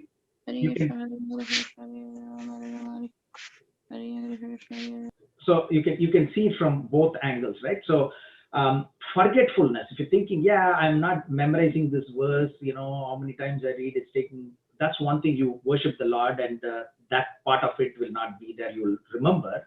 But more importantly, forgetfulness is an important aspect in our life. We need to forget certain things. Somebody who's upset us and who's given us trouble, we need to move along in our life, right? All of us would have gone through that. And also just imagine if you are not able to forget the past life, right? It could be somebody who's our the worst enemy, so-called worst enemy may have been our daughter this life. It could be all these permutation and combination could be innumerable, right? So just imagine if you're able to remember everything from the past, it would be a nightmare, right? It will be a mental wreck. So it's good for us to forget many things in life as well that is not needed for us to be remembering. But from him comes remembrance. What is important, we need to remember. What we don't need to remember, we have to forget. And knowledge, of course, this Vedic knowledge, what we are reading from Srimad Bhagavatam is all because of the mercy of the Supreme Personality of Godhead, Lord Krishna. Okay, so we'll move along to the 81st chapter. So finally, the Lord is saying, because the Lord knows past, present, and future, he's saying, okay, my dear Sudama, what gift have you brought for me from home? Okay, and then he knows that Sudama is very shy. He thinks that the gift that he's brought is very small, so he's overwhelmed by looking at this palace and all the opulence. So he will not take that gift out. So let me nudge him. Let me encourage him by saying this. And he says, I regard as great even the smallest gift offered by my devotees in pure love, but not great offerings presented by non-devotees. But even great offerings presented by non-devotees do not please me. So I'm going to read this again. I regard as great even the smallest gift offered by my devotees in pure love, but even great offerings presented by non-devotees do not please me. Because this is a significant verse. Again, it's not just telling Sudama to encourage him and to make sure that he gives what he brought, but this is instruction for each one of us. So we have about 21 of us in this class here. This is an instruction for each one of us, and we can educate others as well, because he's the richest person. It's not Bill Gates or so and so is the richest. Jeff Bezos from Amazon, he's not the richest person. They are beggars compared to the wealth of Lord Krishna, right? We are all beggars as well. So this is what Krishna is teaching us through this pastime, right? So I think Mother Jahnavi, Jahnavi Devi, you had asked that question. So this is another question, right? It's answered here.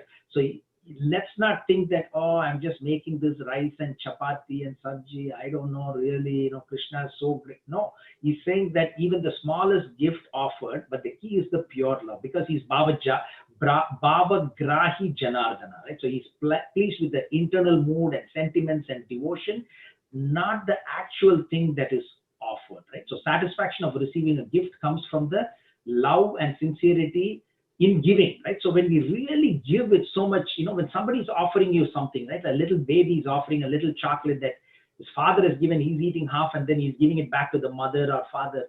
There is so much of love in that, right? So the father is, the mother says, what are you doing? This is something that you put in the mouth. He doesn't throw it away, right?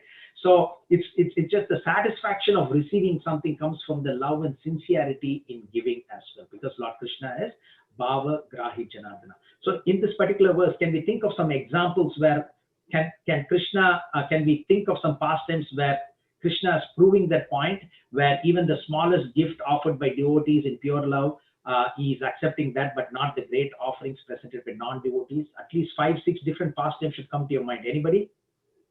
Yes, Prabhu, you asked before. Oh, sorry. Go ahead. You go ahead.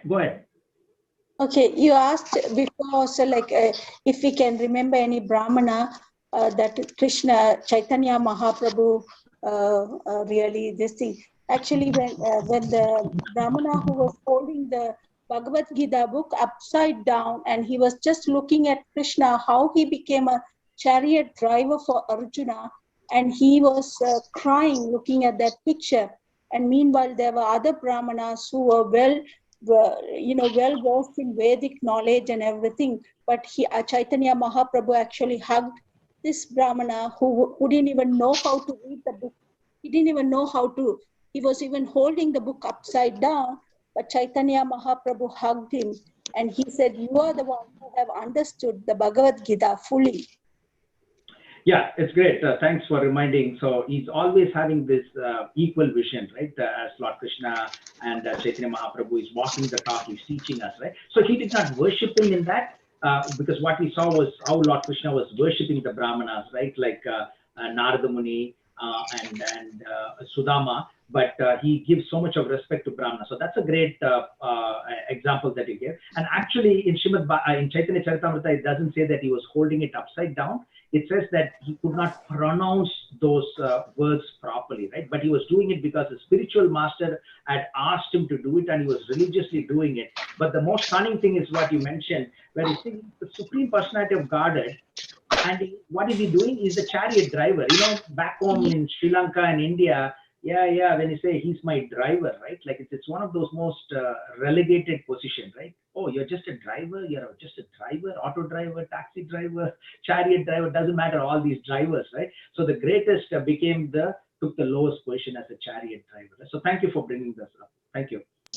That's in Sri Lanka, right? When Chaitanya Mahaprabhu went to South India for 2 years after his initiation, after his sannyasi initiation.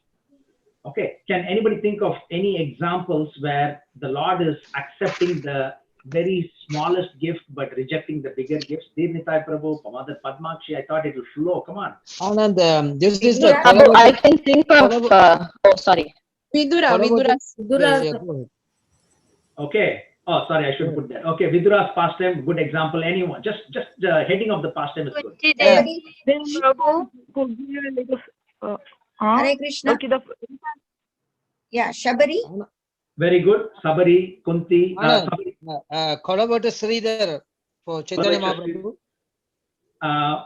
Takkana, when I flashed that, took that word quickly. Yeah, Dirnitai Prabhu. Fantastic job. I can study from your. When I put it like this, quickly saw that. Okay. Anything else? Oh my God. Anyone else? Can you think of? The elephant who offered a lotus flower to the Lord to save him. The elephant who offered. Beautiful. That's a good one. Yeah, that's a good one. Gajendra. Yeah. Hare Krishna Prabhu, Draupadi and Durvasa Muni pastimes. Durvasa Muni pastime, that one stack of rice, right? Yes. Beautiful. Yeah, I did not have Gajendra and that. Yeah. Anything else? That's why we need to have classes like this. We can remember all these beautiful pastimes. Sorry, go ahead. Prabhu, with the fruit seller in fruit seller, beautiful. Yeah, fruit seller. And, yeah. Dandavakta. Can you explain that further?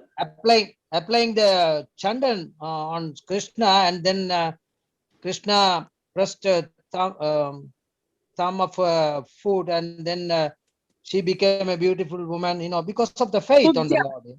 That is Kubja story. Kubja, sorry. Kubja. Also, he rejected Duryodhana's big, like a big whatever. Yeah. That's what they mentioned about Vidura. Anything else?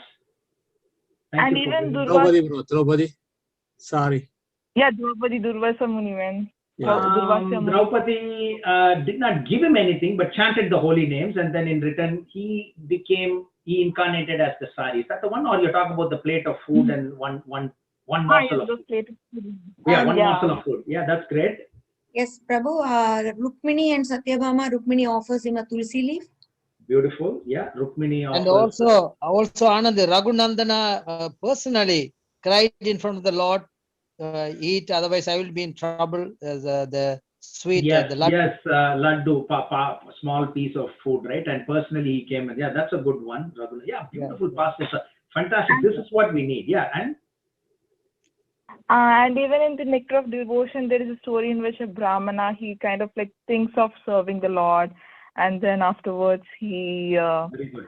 like Lord Krishna takes him back Yeah. to Godhead. And can anybody confirm, is it there in Srimad Bhagavatam too? Not in the flow of Srimad Bhagavatam, but it's in one of the purports, the same pastime. It's Yeah. from Brahma Vaivarta Purana, and it is in the 7th canto, and it is in the biggest purport of the whole of Srimad Bhagavatam, which is Shravanam, Kirtanam, Vishnu Smaranam, Pasayanam, Vachanam. In that particular verse, it's 5,800 words approximately, right? 5,800 word purport. Srila Prabhupada has poured everything into that purport. And whatever the pastime that Mother mentioned about in Nectar of Devotion, it's there in one of the 9 forms of devotional service where this Brahmana goes, and this is from Brahma Vaivarta Purana, where he's offering everything in the mind. Is that what you're saying, Mother? Yeah. Yeah, beautiful. Yeah, he's But just offering. Sorry. Yeah, you can go ahead. Go ahead. No, you go ahead, Mother. You brought it up nicely. No, but I didn't know about the Bhagavatam one, but I have read it in the Nectar of Devotion, so I don't know if it is like more detail in it. It's just the same. It's not in the actual flow of Srimad Bhagavatam, but it's in the purport. It is Srila Prabhupada is teaching us from Brahma Vaivarta Purana, where he's offering it in this golden plate and all that. He puts his finger in the sweet rice that, and he felt is that the same pastime? Yeah, the same one. That's perfect. Yeah, thank you for reminding us. These are beautiful, beautiful pastimes that all of you are bringing. Anything else? Prabhu, at one time Krishna accepts the food from the wives of the Brahmanas. Beautiful. Does that come here? Okay. Yeah, you can definitely include that wives of Brahmanas. And also, in the 39th chapter, when Lord Krishna has actually taken, from Vrindavan to Mathura, remember, as soon as he enters, there is this, cloth maker. We're not talking about the dhobi. The dhobi was killed with a, twist of his finger, and then his head was cut off. Then this cloth maker, and he gives this beautiful cloth, where Krishna can wear in his arm, etc. Krishna is absolutely loving the Krishna and Balaram. And then in turn, it's not like the food, but Mother also mentioned about Gajendra. It's not food, right? It's lotus. But the small offering, right? That's what Krishna is saying. Small gift that is offered, right? So this is in the 10th. Anybody remembers that? It's a very nice pastime, right? So this cloth maker is giving that, and Krishna blesses him. You'll have, you'll go back to Godhead after the end of this life, but in this life, you'll enjoy all the material opulence and you'll not get old. And then he goes to another Sudama. Remember that other Sudama? Who's he? I'm giving a clue. Can you see me showing the action? Garland maker, Sudama. Okay.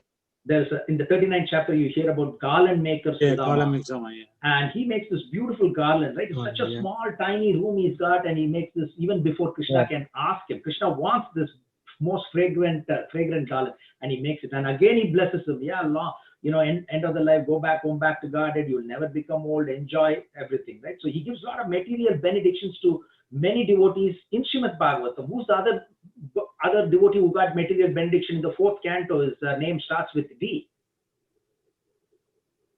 4th canto starts with D. He had his wife, he had his mother and co-mother as well. Dhruva Maharaj, remember? Dhruva, yeah. So he gave him all the opulences as well.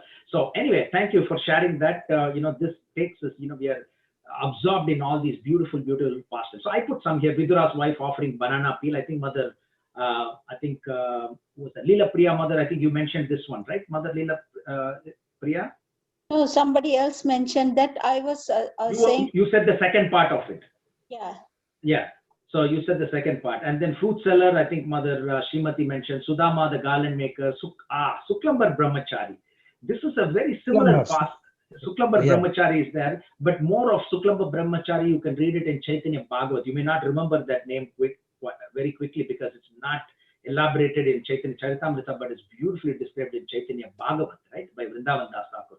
So Suklambar Brahmacari, he's got this rice bag that he begged, and he's got it in the shoulder, and it's beautifully dancing. Chaitanya Mahaprabhu jumped and grabbed it and started eating as well, because he was such a great devotee. And then Lord Krishna loves that love and devotion from him as well. And then Mahaprabhu drinks, this is the one that speed reader Tirnitai Prabhu quickly read this. Remember that?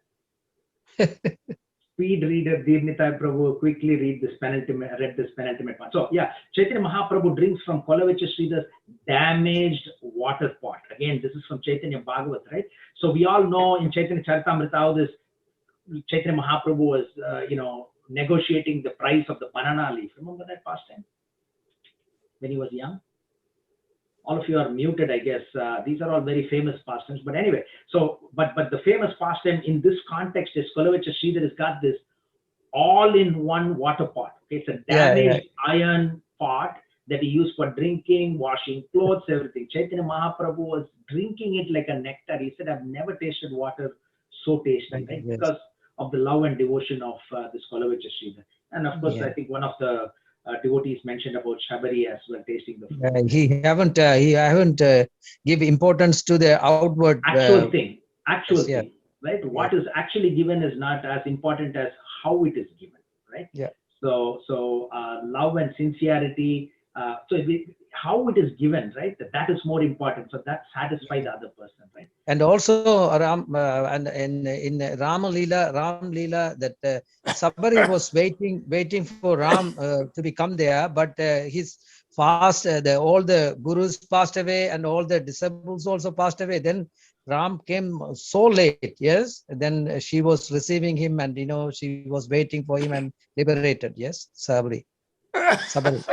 Yeah, in the same context, let's stick with the same. What he's saying is Krishna is teaching us through all these examples in the past. And you give me a smallest gift with love, I will accept it, right? So the famous verse is 9.26, right? So again, I may have repeated it few times in some of the other classes, but this is the only verse that is actually there in the verse in Srimad Bhagavatam that is from Bhagavad-Gita, okay? The exact verse from 9.26 is there in Srimad Bhagavatam in the 80th chapter. So Patram Pushpam Palam Toyam. That verse is exactly there. We're not talking about in the purport. We're talking in the actual verse itself. Only one Bhagavad Gita verse is repeated as it is in Bhagavad Gita and in Srimad Bhagavatam, and is the verse from Bhagavad Gita 9.26. Okay? And Krishna is saying this, right? So I was not sure whether it was Krishna or Sukdev was saying, but then Krishna is just following up from this previous statement and he tells this. Right, so it is Krishna is repeating this particular Patram Pushpam Palam Toyam in Bhagavad Gita and in Srimad Bhagavatam, right? Because there are many summary that is repeated. In many verses from Bhagavad Gita, it is actually restated, but in different words, right? You remember in the 11th canto, 16th chapter, it's almost like Bhagavad Gita's 10th chapter is repeated. Everybody's with me now? Can you still hear me?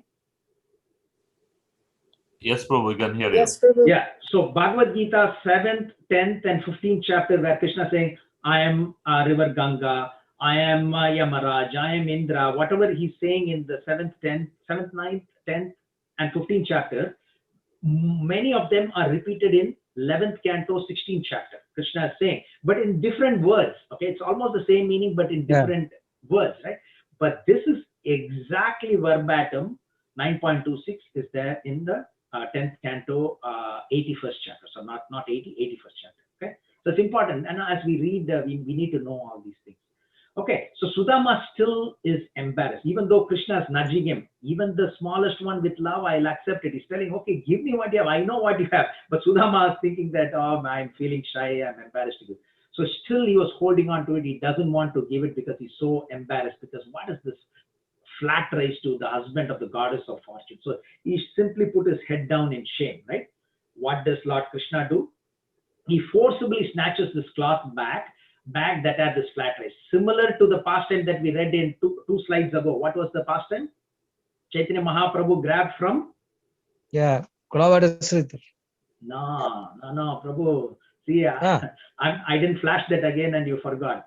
Suklambar Brahmacari. You said Kulavada Sridhar was drinking from the damaged water pot, right? Damaged one, all in one pot. Yes. All in one pot. But Suklambar Brahmacari is the one who also had this broken rice in this bag, right? Oh, Suklambar. Okay. So Suklambar Brahmacari, Chaitanya Mahaprabhu pastime is, you can say to an extent, at least the contents of it, flat rice versus broken rice, but it's quite similar to this Sudama's pastime. So he's saying, Krishna is thinking, in the past, he's never worshipped me out of desire for any material opulence. But now he's coming here only to satisfy his devoted wife, right? So his devoted wife is not looking for material opulence. His devoted wife is saying, I cannot do justice to serve my husband. He's such a great devotee, but I can't beg, or people are not giving, so Krishna has to give him. That's the intention in which that she sent her husband to go and ask his friend, classmate, Lord Krishna, right? So Krishna is saying, he is now come here to satisfy his chaste and devoted wife. I will give him riches that even the immortal demigods cannot obtain. So when we see the word immortal again, let's not think, oh, in Bhagavad-Gita it says that everybody in the material world has, yes, but this word immortal is used in a way to say that it is very, very, very long period of time, because they all drank what did they drink? Not Coke, not Pepsi. What did the demigods drink during the churning of ocean of nectar? The nectar. From the churning of the ocean of milk, right? So that means they lived extremely long periods of time, right? In comparison to human life. Even Anand, Archanacharya also, the Lord personally distributed provisions, yes? Say again? Archanacharya. Yeah, yeah. The Lord himself personally, Krishna and Balaram came personally and supplied all the needful things for them, for cooking. Okay, in which context you're saying that? So it is in the Ananya Chindayandama. No, I know. In which context here, in this particular thing that you're reading? So Krishna saying, small offering, I'll accept it, right? Yeah. It is the faith of yeah, in a different context, because he scratched something. How can Krishna come? He'll send it through something. Then he said, no, I'm personally coming. No, but in this, let's not digress. That's a nice pastime. But again, here the takeaway is, even the smallest gift that we give Krishna, he is accepting it if it is given with love, right? Is that okay? So, and then Krishna is saying, again he's saying, few grains of flat rice will satisfy not only me, but the entire universe. I think beautifully one of the mothers said about the Draupadi pastime, right? So that one speck of rice, right? So he's saying everybody will be satisfied. And then he took one palmful of this poha and he started eating it. And when he's about to eat the second, who stopped him? Anybody remembers? Rukmini. And why? That's important. We'll see that in the next page. So Krishna is also called as Parameshti. Sometimes it's referred to Lord Brahma, but our Acharya has explained that this term is used for Lord Krishna, indicating that he's the most generous and rewards unlimitedly to those who unconditionally surrender unto him. Parameshti. Beautiful, beautiful word or name for Lord Krishna. So can somebody think of why? This is always a perplexing question. Why? Because this is in the actual verse, right? That Rukmini stopped Lord Krishna from eating the second palmful of rice. Poha. Anybody? I have read it somewhere that like Lord Rukmini Devi thought that maybe she won't be able to repay Sudama, like she and Lord Krishna will not be able to repay Sudama. Yeah, you're right. It is said that if he ate more, I mean, this eating one itself will give him so much of everything. But if he eats the second one, then Krishna will give everything. That means even goddess of fortune, Rukmini herself, has to fully surrender to Sudama and serve him in that way, right? So that's the second meaning. Okay, let's see what our acharyas explain. So Lord Krishna snatching the bag of flat rice indicates that he removes any hesitation a sincere devotee may have to serve him, right? So Lord Krishna does not care about the thing being offered to him, but he cares about the feeling that the thing is being offered with, okay? So that's very important. I'm going to read that. Lord Krishna does not care about the thing being offered to him, because it's a banana peel, that's okay, not the feast of Duryodhana, because he cares about the feeling by which we are offering. So that's why, these are small things that we can think, right? So we are not as bad as Duryodhana maybe, right? But when we are offering food to the Lord every day, which we do, and I know all of you do that. So when you're offering food, it's not like you go chant the mantras, offer it, and then for 10 minutes you leave the Lord to eat that. And at that time we're checking our email, we're checking, whatever we can do to keep our mind away, right? Because that means we are not having that feeling when Krishna is starting to eat, right? So our Acharya has explained that, we are in that mood and reverence when Lord Krishna is honoring that. Let's meditate that the Lord is honoring that to his satisfaction. passing along through our gurus, and then that is being offered to the Lord, and the Lord is relishing that, right? So the complete package, the circle, it's a closed loop process, not like offering there and coming here and doing other things, right? So those are things that we can improve in our sadhana, right? So that 10 minutes, why not be in that mood? And we're not going to be in the same room, of course, but when you come out, let's not talk in the phone. Oh, the 10 minutes I have, can I call so and so? Can I check my mail, right? So let's be in that mood of that. So this is an extension of this verse that is there, right? So Lord Krishna is hungry for the feelings of the offering. So the offering does not end when we leave the plate and come, but complete till the Lord eats that, and when we go back to take that plate. Is that okay? Anybody would like to share anything more, Mother?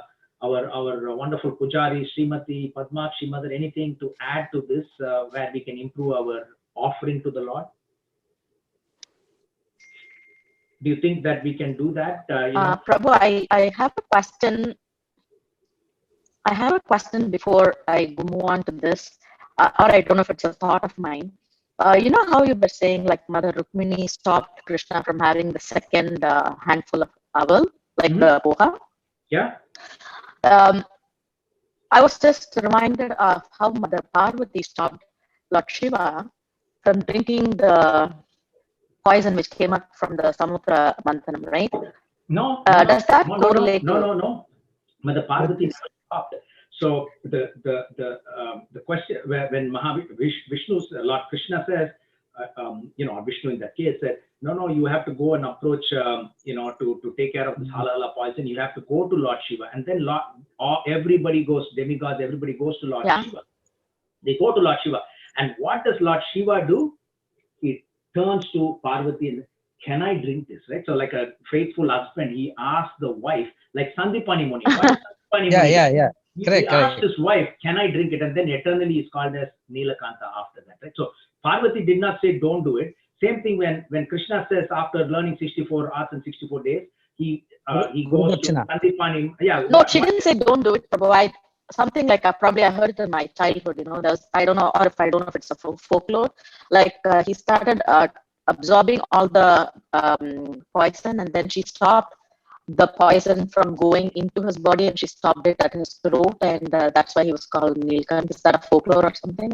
It doesn't say in Srimad Bhagavatam, we can't say it's a folklore because there's different yuga, different universe, that option is, the case in point is Vamanadev, right? Vamanadev, you can see is lifting, when you read the text in the 5th canto, because there's a reference to Vamanadev's pastime in the 5th canto. We're not talking about the traditional 8th canto with Balimara.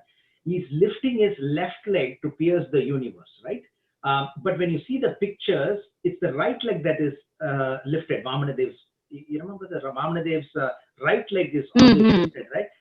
Then, we were all thinking, even, BBT, one of the, editors said, no, it's by mistake they did it. But then, surprisingly, I came across a purport later on, where it said that in some of the yugas when this happens, right, because these are pastimes that happens again and again, right, with some slight variation. So the slight variation in different yuga, he lifts his left leg on top, different times he uses his right leg. So there is never, you cannot say, no, it's not in the scripture. It's, there's never a statement like that. So maybe there is something there, because we know that it stopped in the neck, right? But that was good enough that he took all the poison and it stopped there, right? So, we can't, maybe it's right, where maybe it's stated somewhere that she asked him to stop. But anyway, he, for him to get that eternal name, Nilakanta, right? So what were you saying, Mother, for that? You have a question or comment following that up, Mother Padmakshi? No, I was just reminded of that pastime, and I was wondering if there was any relation. Can we relate both to things? Here also, Mother Rukmini stopped Krishna, right? Like taking the second handful, and I thought. We will read that in the next slide or so, whatever Acharya is explaining about the 3 reasons, right? But I just wanted to complete that point about another husband who was very faithful to his wife, right? So we know that Sudama is, they say happy wife, happy life, right? Have you heard that? Prabhus, especially Prabhus, happy wife, happy life, okay? I think I have it in the lessons. Come on, Prabhus, we want to hear the answer. Nobody's saying anything. Yeah, we want to hear Nobody from said the anything. wives. I'm afraid of answer this question. We'll balance that off with a joke little later, okay? Yes, But okay. remind me, but in the other side. So what happened when Krishna says, yeah, ask me what you want, right? As a Guru Dakshina, Sandipani Muni didn't put his hand up and say, okay, give me this, give me land, I want one more ashram. No, he didn't ask that. What did he do? He turned to his wife. What do you think I should ask, right? He asked his wife, they're asking me what they want, and what do you think I should ask? And his wife says, get our dead son back, right? Because it has to be in correlation, right? If somebody asks me, they may ask, give me $1, $10, I may be able to give, right? But you go to Jeff Bezos or Bill Gates, you don't ask them $1, $10, you ask them something that they can give, right? It should not disgrace them. So they decided to ask, bring a dead son back who died many years ago, because he's the Lord, right? He can do anything. And he brings For the Supreme, they're asking this from the Supreme. Yes. So your benediction also should be appropriate too, right? Yeah, correct. Like this. So thank you for sharing that.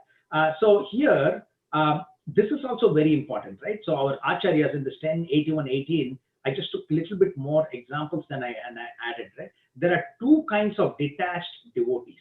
One who's absolutely adamant, inimical means so aversion, you can say, to material enjoyment. That is Jada Bharat. We read from the 5th canto, right? He pretended to be a madman. He does not want anything, no kingdom, or nothing at all, right? So it is said that the Lord does not force opulence upon his devotee who is extremely averse to material opulence, okay, enjoyment. Because these devotees do not want to get involved in this material enjoyment at all. But others who are indifferent to material enjoyment, that means I don't care if I have it, if I don't have it, right? Example is King Ambarish, Maharaj Prataparutra. These are two, very opulent kings, right? So the Lord gives them limitless wealth and power to his devotees, who's neither repelled nor attracted by material things. So these devotees will use everything in the Lord's service. Okay, so that's the purport that is given here. So the secret of anybody who wants to be like Jada Bharat or like King Ambarish Maharaj is given here, right? So if anybody is neither repelling nor attracted, then the Lord gives them the opulence, because they will not misuse it, they will not fall down, they will use it in the propagation of God consciousness. Everybody follows this? Any questions, thoughts on this? Okay. So the Lord does not force sense gratification upon his devotees, but helps them as per their mood and nature. So that's the message here. Okay. So why did Goddess Rukmini take hold of Lord Krishna's hand, preventing him from eating the second palmful of flat rice? So there are three reasons given by our acharyas, right? So the first one is, she meant to tell Krishna, this much of your grace is sufficient to assure everyone vast riches which are merely a play of your glance.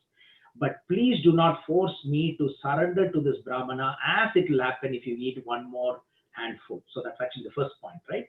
So the Lord will give everything, right? So all his wives need to be, subservient to this great personality, right? Because of so much of happiness in Lord Krishna in eating. And the second point is, if you eat all this wonderful treat of your friend, because he didn't bring much anyway, it's in a small toned bag, what will I have for my co-friends or co-wives or servants? Because everybody wants the maha, right? Once Krishna eats, everything is left over is maha. So we have to distribute it to 18,108 wives and everyone else, right? So that's the second point that is given. So our acharyas have really contemplated it, and they've given these three, right? So I don't want to speculate. We read it as it is, okay? The third angle is that, this is just a poha. You don't eat it as it is. Yeah, even though it's the Supreme Personality of Godhead, you cook it and give it. This was flat rice. So it is tender stomach. So we don't want you to get stomach upset. So these are the three reasons that our acharyas are giving. So let's not speculate and think there are more reasons. So this is the reason that is given. Any questions, thoughts? Okay, So what is there in the black background? Maybe can we get Rajesh Prabhu? We haven't heard from you. Can you please read what is there in the yellow text, Prabhu? If one pleases Narayan, naturally one will attain blessings of his consort Lakshmi. But if one desires only Lakshmi or wealth, without worshipping Narayan, Lakshmi wouldn't give her blessings to such a so-called devotee. Yeah, so Srila Prabhupada taught us again and again, right? So you don't say, so and so. If the wife is there, husband is there, you don't say, wife, come to my house, right? So I'm inviting the wife to come to my house. It doesn't work that way, right? So you invite the husband and wife to come, to invite them to your house for dinner or lunch or whatever, right? So you don't invite just the wife. So similarly, when you keep worshipping Lakshmi or then you will not, Lakshmi will not bless, because we are not giving respect to her consort, right? So when we say Narayana is Krishna, Lakshmi means Srimati Radharani. So that's the intent of the teaching from our acharyas here. Okay, Sudama spent the night in the palace, and the next day he started walking back to his hut in Porbandar, because we've already established the fact that his house is about 102 kilometers away. And as I earlier pointed out, even though Krishna gave a cow as a gift, we don't read about that cow, that the cow was humbly walking behind, was on the way back also, whether it probably, they were transported to where their whole house was, but it doesn't state in Srimad Bhagavatam. So let's not speculate, but for sure that would have happened. Krishna won't give him one-way ride and not a two-way ride, right? So it'll be two-way Uber ride and much better than Uber. So he spent the whole night there, and then next day he's walking back, right? So this is another point that I came across. I would like to share. In some of the pastimes, you will hear Swarga, right? It can go both ways, right? Swarga means it can be heaven, but in many of the pastimes, yeah, he attained Swarga Loka, it will say. So that means it doesn't mean that he went to Indra Loka and then he's going to come back again, right? So our Acharyas explained that Swa in Swarga stands for Vaikuntha. So in some cases, Swarga can also mean spiritual world. Okay. So he's walking back here. So again, he's walking back from northeast. He's walking down, right? And then of course you would have gotten Yogamaya to come and carry him along with the cow, and he's coming close to his house. Okay. So we're almost there. So Sudama walked back to his hut. I'm just giving this grand terminology, hut. It is much worse than a hut, because we know he did not have anything, right? So because he's walking back, because he did not receive any wealth from the Lord, because he was very shy to ask. Okay. And the critical part here is no expectation means no frustration. Is that a fair statement? No expectation means no frustration. If I'm not expecting a promotion from my manager, and if I don't get it when the time comes, when they're announcing, I'm not frustrated, because I didn't have any expectation to get that promotion, right? So when there is no expectation, there is no question of disappointment or frustration. So he was not going there to get any riches. His wife asked him to go. He went there, but he wants the audience of the Lord, and that's made him fully satisfied, right? So even though he apparently did not receive any wealth, because he was too shy to beg for his own, so he simply returned home fully satisfied, having received the Lord's audience, right? Even though, so this is another lesson for all of us, right? Lord Krishna is present everywhere in our heart as well, but he resides in his palaces, as we know in this particular pastime. So in the deity form, similarly, Lord Krishna resides in his deity form, and when he's residing in the temple, in ISKCON, Scarborough, Toronto, wherever it is, so that is his palace. Srila Prabhupada has also taught us, right? The temples are Lord Krishna's palace. Similarly, your altar in your home is also Krishna's home. Your house is Krishna's home. That is your palace, Krishna's palace. And that altar where Krishna's room is his palace as well, right? So let's think, it's not different that he was there. Sudama was having this fortune, but we don't have. We have the same fortune as Sudama. And we can offer with love to Lord Krishna that Sudama offered. We may be in a better position than offering flat rice. We may be able to offer much more. So we do that. So there's non-difference. So it's not like it's a pastime from before that is not applicable to us. It's exactly a mirror image of how we can perform devotional service as well. And just like Krishna was recollecting all the childhood pastimes, Sudama is recollecting all the events that had unfolded since the time he entered Rukmani's palace, right? He's thinking, oh, the Supreme Personality of Godhead, he's got full of these 6 opulences. What are the 6 opulences? Anybody, can we just remind ourselves who's going to be that fortunate person to teach? Remind us about the 6 opulences of Lord Krishna. By the way, the background is, who's Vyasadev's father? Anybody? Parashara Muni. Parashar Muni. Parashar Muni, he defined who God was, right? So he said, God is one who's got the 6 opulences in unlimited capacity. If somebody has that, then he's God. Because somebody may be very beautiful, oh, he's God. We can't say that. Or somebody is so rich, he may be richer than us, relatively speaking, he doesn't become a God. Somebody can do some magic tricks, that person doesn't become a God. So who's God? If somebody can do, electrician can do something miraculous in our house, fix this, fix that, he's not God. So who's God? Somebody is better than us doesn't mean he's God. So Parashar Muni is giving us the definition. One who's got the 6 opulences in unlimited capacity, he's God. So what are the 6 opulences? Name. Fame. Yeah.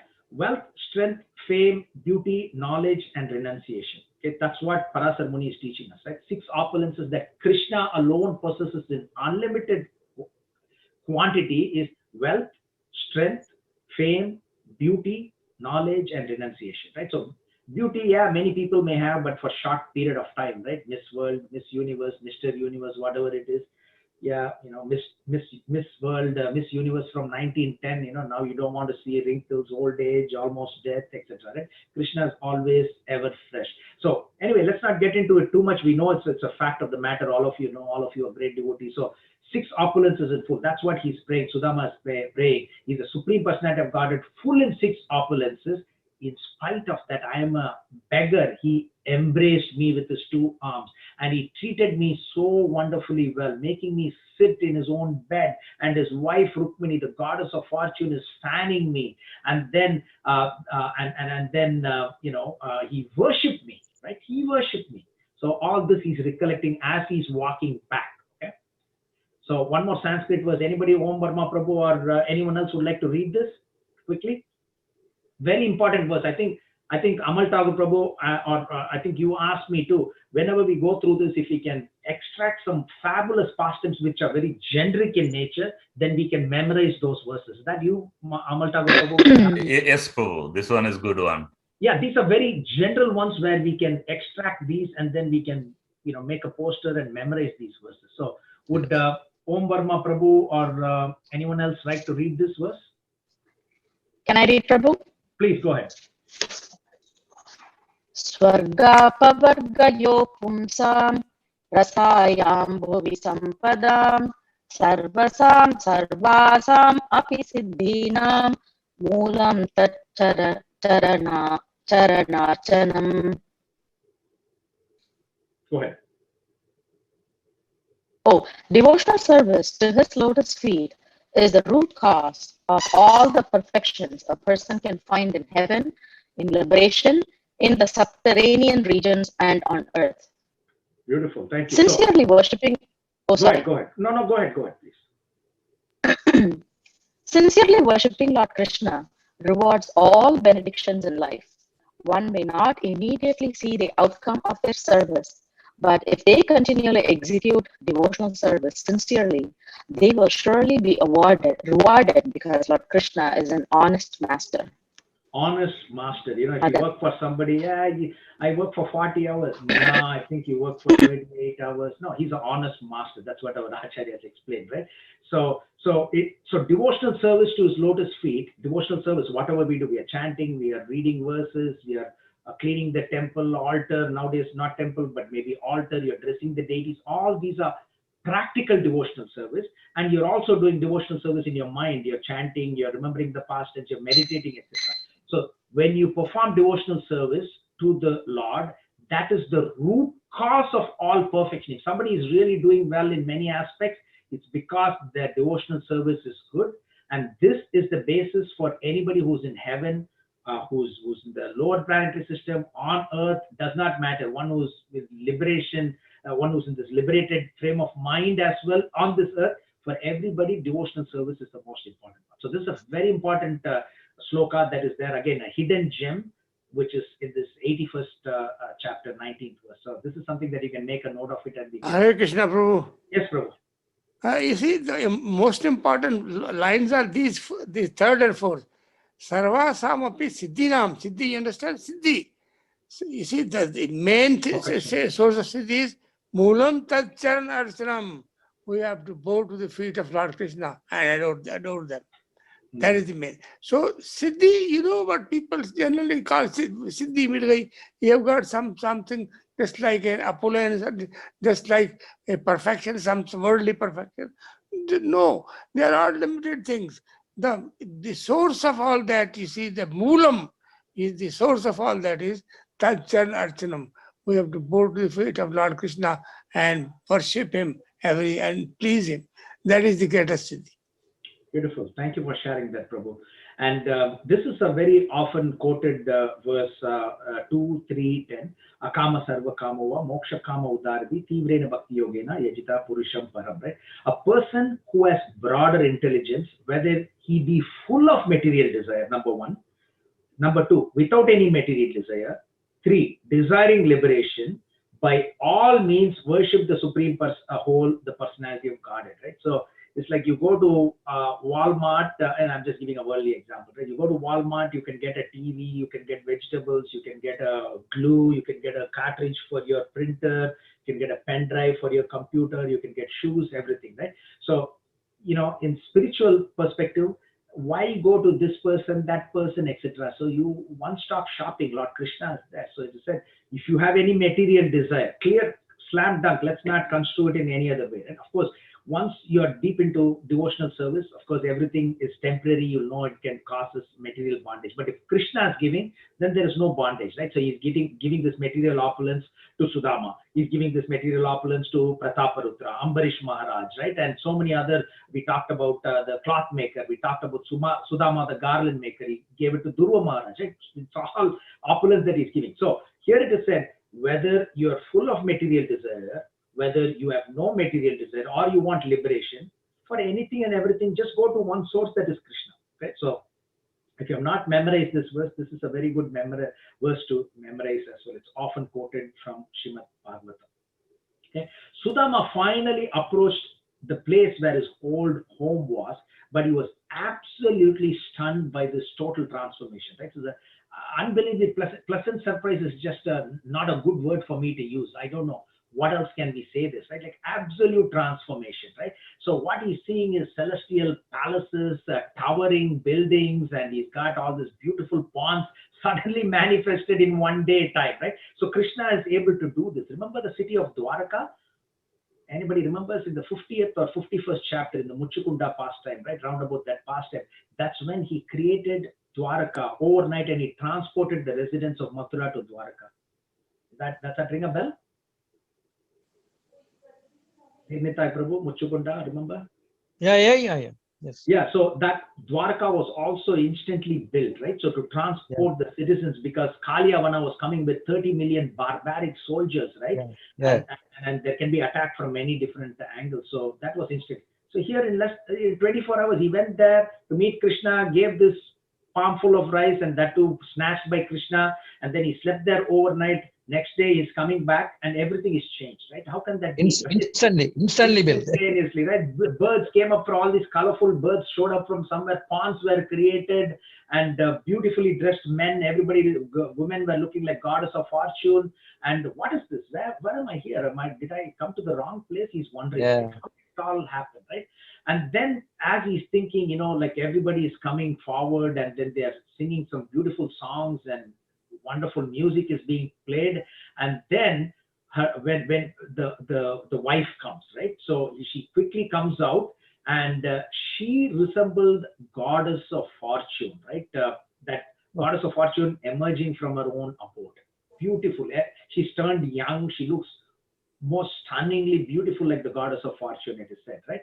And when she saw her husband, because she can see the husband, but he did not realize who's this, right? He did not know that it was his wife, right? Totally transformed. And then she started, shedding tears of joy, and then bowed to him, and in her heart she embraced him, right? And Vishnu Chakravarti adds this, right? So maybe Detached Prabhu, can you read this? Yeah, Srila Vishwanath Chakravarti adds this inside. The night before, inside, yes. The night before Sudama's poor, emaciated wife.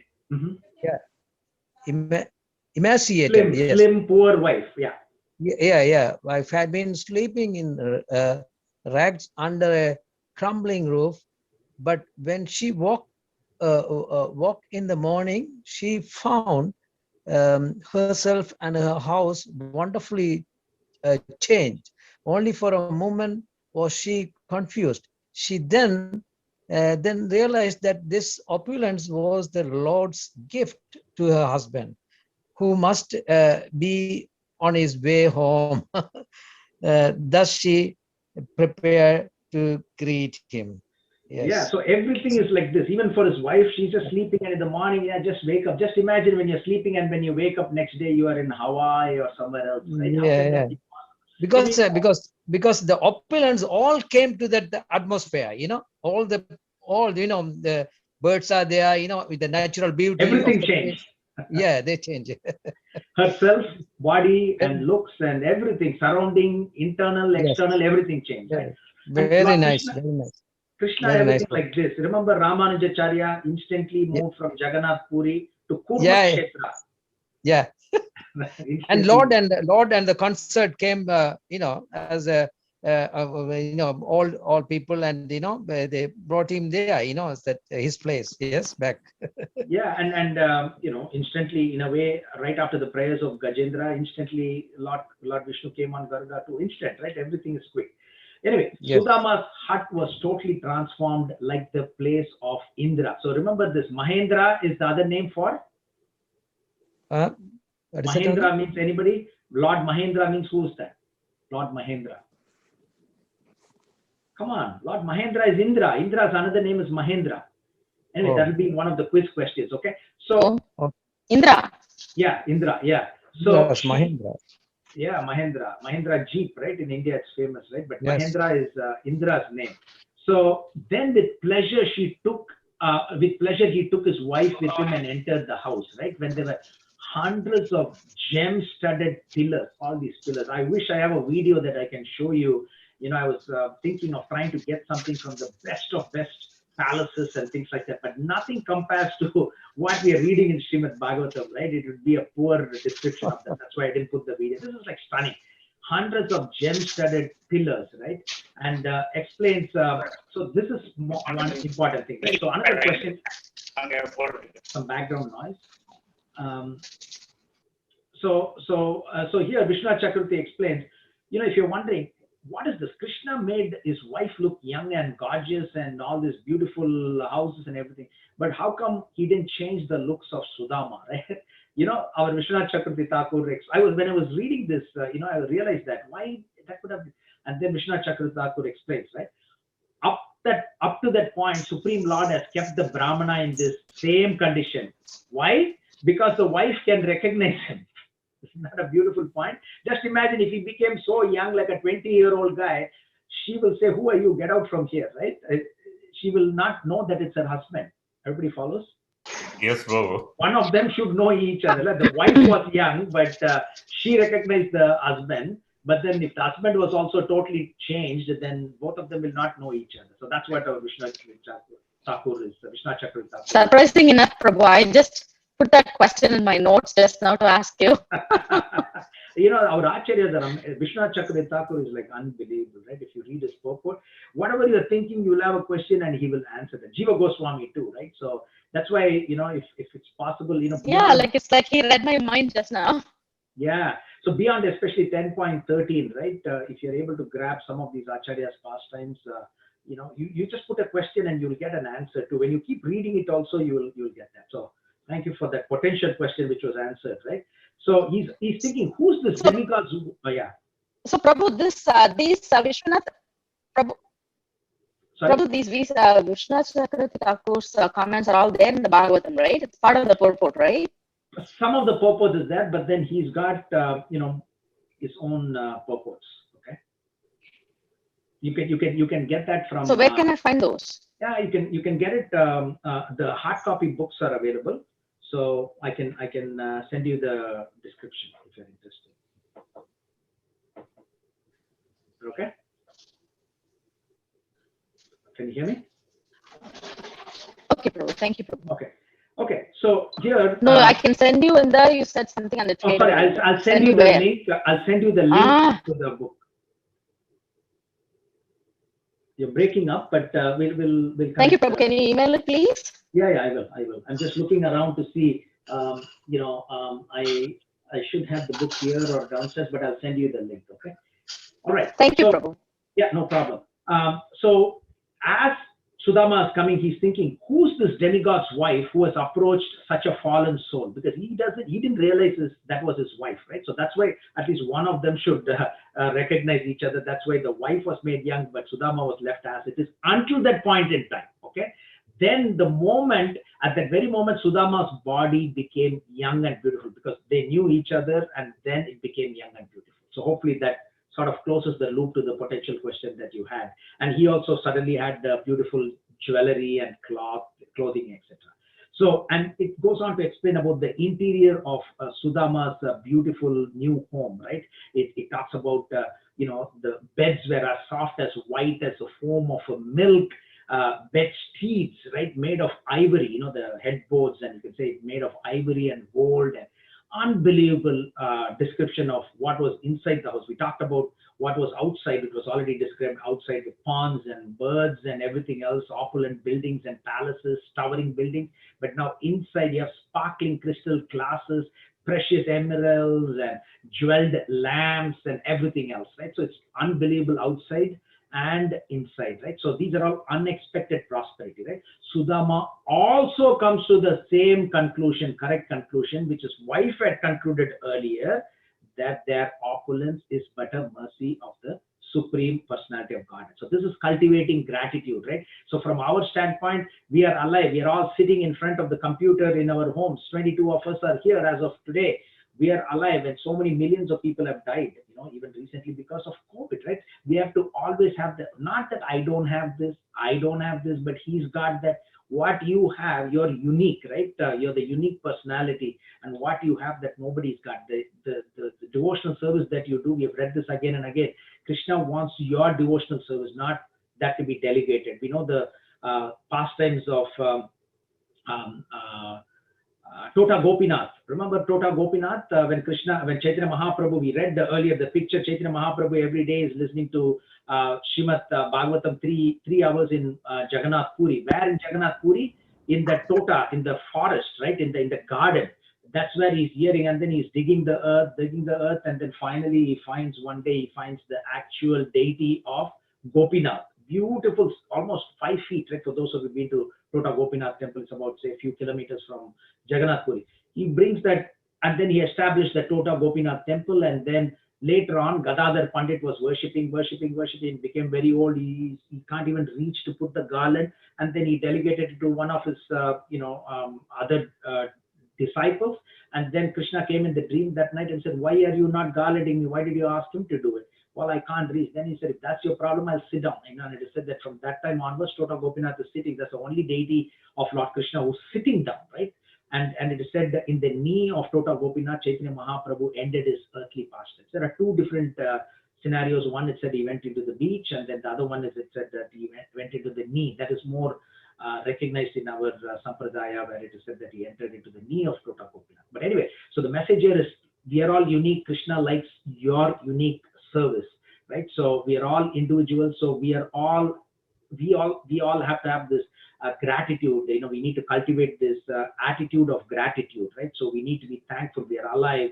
Our hands are working, so we can do some abhishek. We can, chant with the beads on. Our memory is working. We are not forgetful. We know who's Krishna. He's given us time to do what we're supposed to. We have a roof, where we have no problem with. So we have to have that same attitude of gratitude, right? So he's saying the only possible way for such an unfortunate person as myself could suddenly become rich is because of Krishna. Okay. So atheistic people think their opulence is a result of their hard, I work so hard, my skillful management, but they don't realize it's all the mercy of the Lord, whether they knew or not. And ordinary people think, I think my planet is doing good, Mercury is in this house, that house is because of that, right?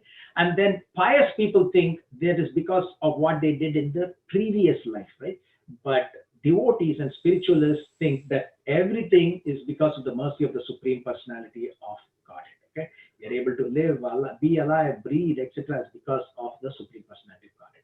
So that's a nice little differentiation of how atheistic people think, how ordinary people think, how pious people think, and how devotees should think or spiritualists think. Okay.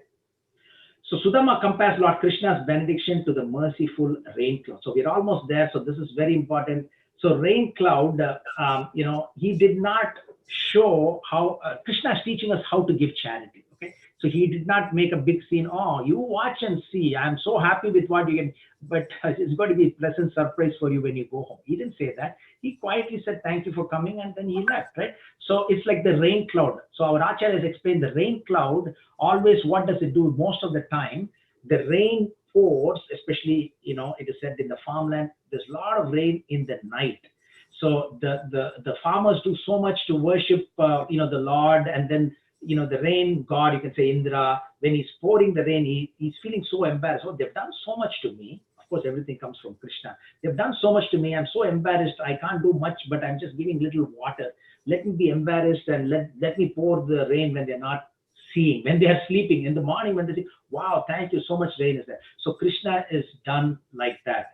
So Sudama compares Lord Krishna's benediction to the merciful rain cloud. Okay, so lesson for us: Lord Krishna fulfilled Sudama's unspoken request in the most unassuming way. So similarly, when we do something good, give charity, let's not make a show of generosity or brag about it for helping somebody or giving a great donation or expecting something in return or profit from the fame and recognition. Right. So this is a lesson for all of us. And what Vishnu Chakravarti Thakur is explaining about the rain is what I just explained. Okay. So this doesn't mean that when you give a donation to one of the temples, I read this pastime, I heard this pastime, and there we have to be in a very unassuming. No, that's not it. You got to do the due diligence. If you're giving some donation, you need to collect the receipt. You're not being in an unassuming way by saying, I don't want the receipt when I gave this temple to money to TOVP or something. No.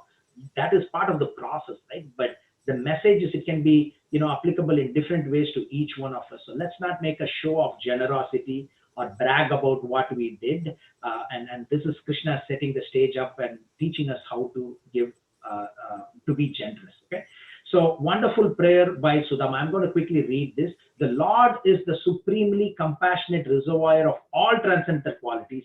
Life after life, may I serve him with love, friendship, and sympathy, and may I cultivate such firm attachment for him by the precious association of my devotees. So that's a heartfelt prayer by Sudama. There are only 41 verses, so we are there almost at the end, right?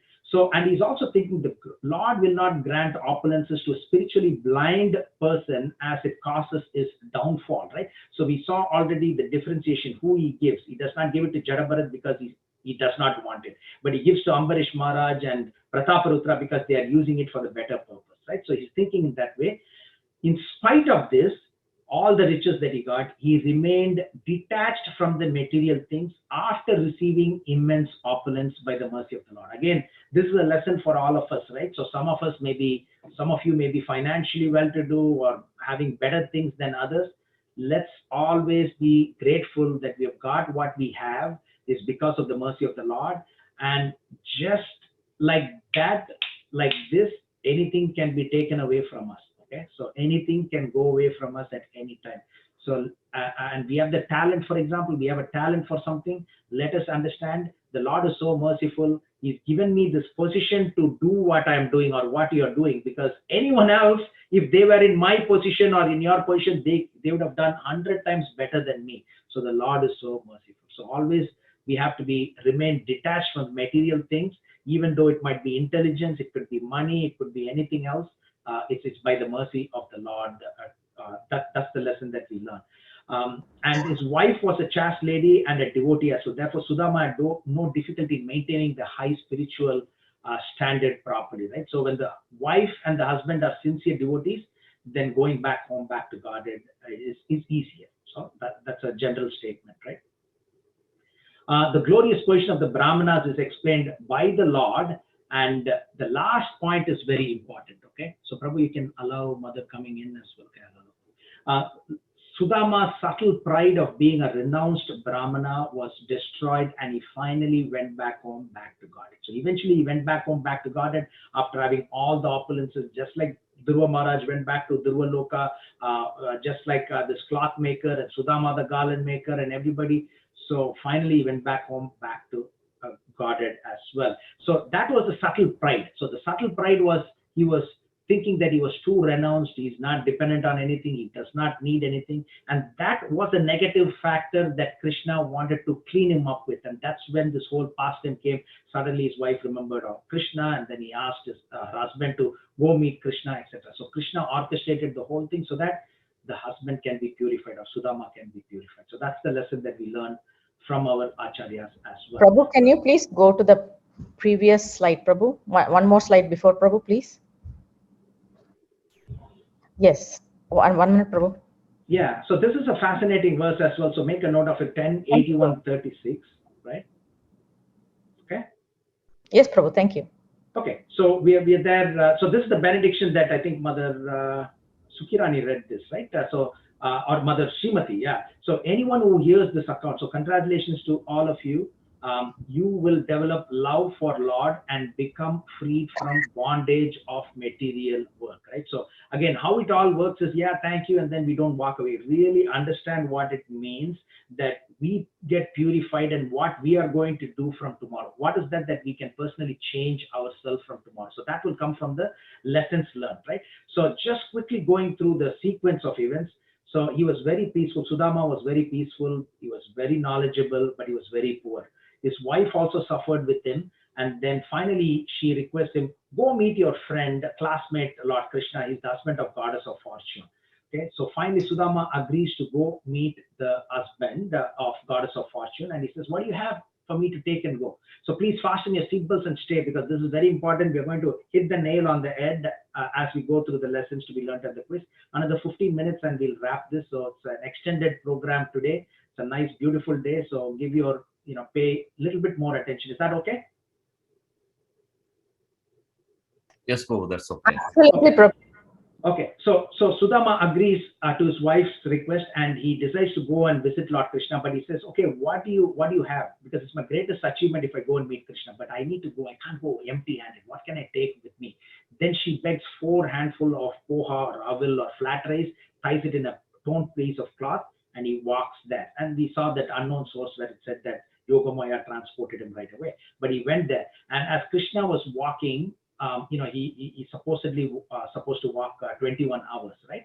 There was no flight or car at that time, 5,000 years ago, and he did not have chariot or horses also, right? So he entered one of the palaces, which happened to be the main palace. Again, it's orchestrated by Lord Krishna. Immediately, Lord Krishna went up, got up from his bed and went and hugged him, and then brought him, made him sit on the bed, and then washed his feet, sprinkled the water on his head, and then he offered him, massaged him with all the fragrant oil, and then he also offered him, incense and ghee lamp, and Rukmini, fanned him with chamara as well.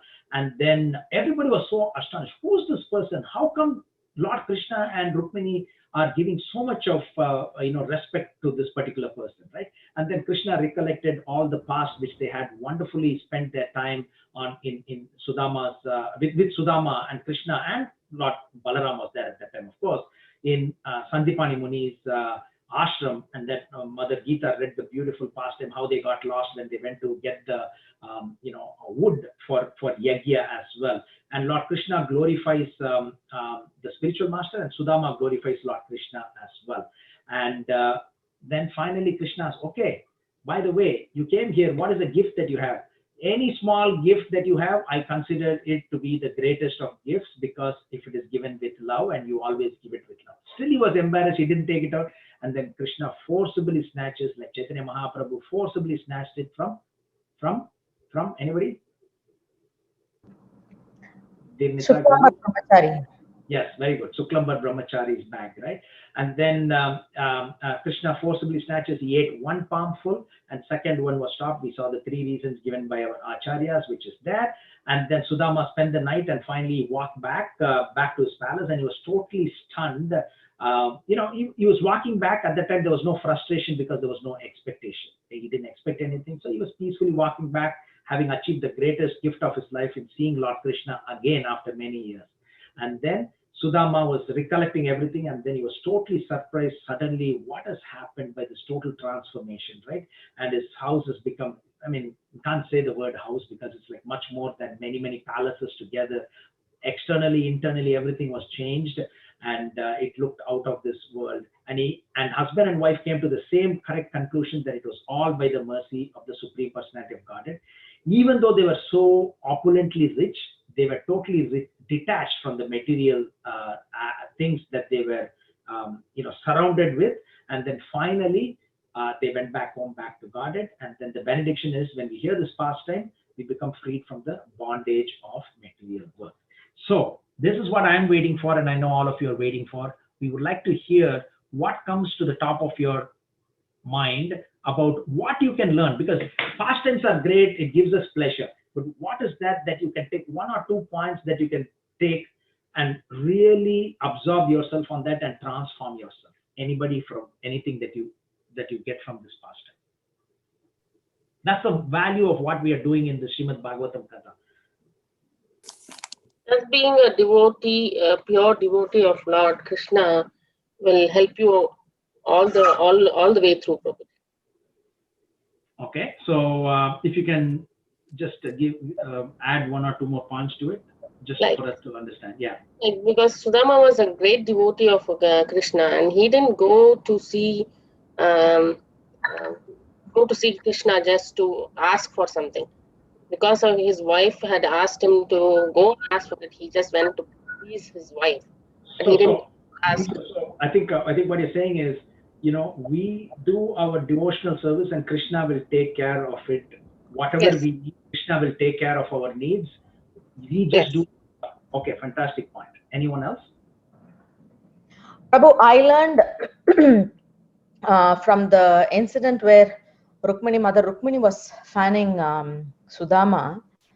There is reciprocal respect between the husband and wife, because a Sri Dharma is to assist the husband in whatever service he's doing, so that she understands his feeling, and she works around it. So the moment she knew that Krishna, even though the Brahmana was he was not very opulent, right? Like anybody, look, a beggar entering a palace, right? So she immediately understood that her husband was in so much ecstasy because he was shedding tears of love for Sudama. So she immediately understood, and she did not belittle Sudama, and she immediately started fanning him, understanding her husband's desire. So I just thought that reciprocal. It's a beautiful point, because in material life, if you think about it, it's common that we see in movies or in real life, the husband sometimes, it could be either one, right? But the husband is, husband and wife are very rich, and then one of the distant relatives or old friend is really struggling, and the husband is deciding to give, okay, I want to do this. And the husband wants to do something good to that person. And then what does the wife say? Let's say 5 out of 10 times.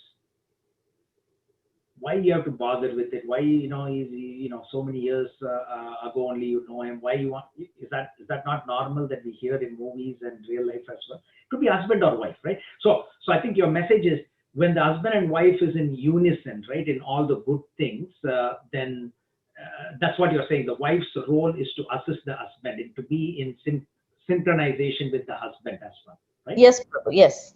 Okay, great point. Anyone else? Prabhu, Hare Krishna. Hare Krishna.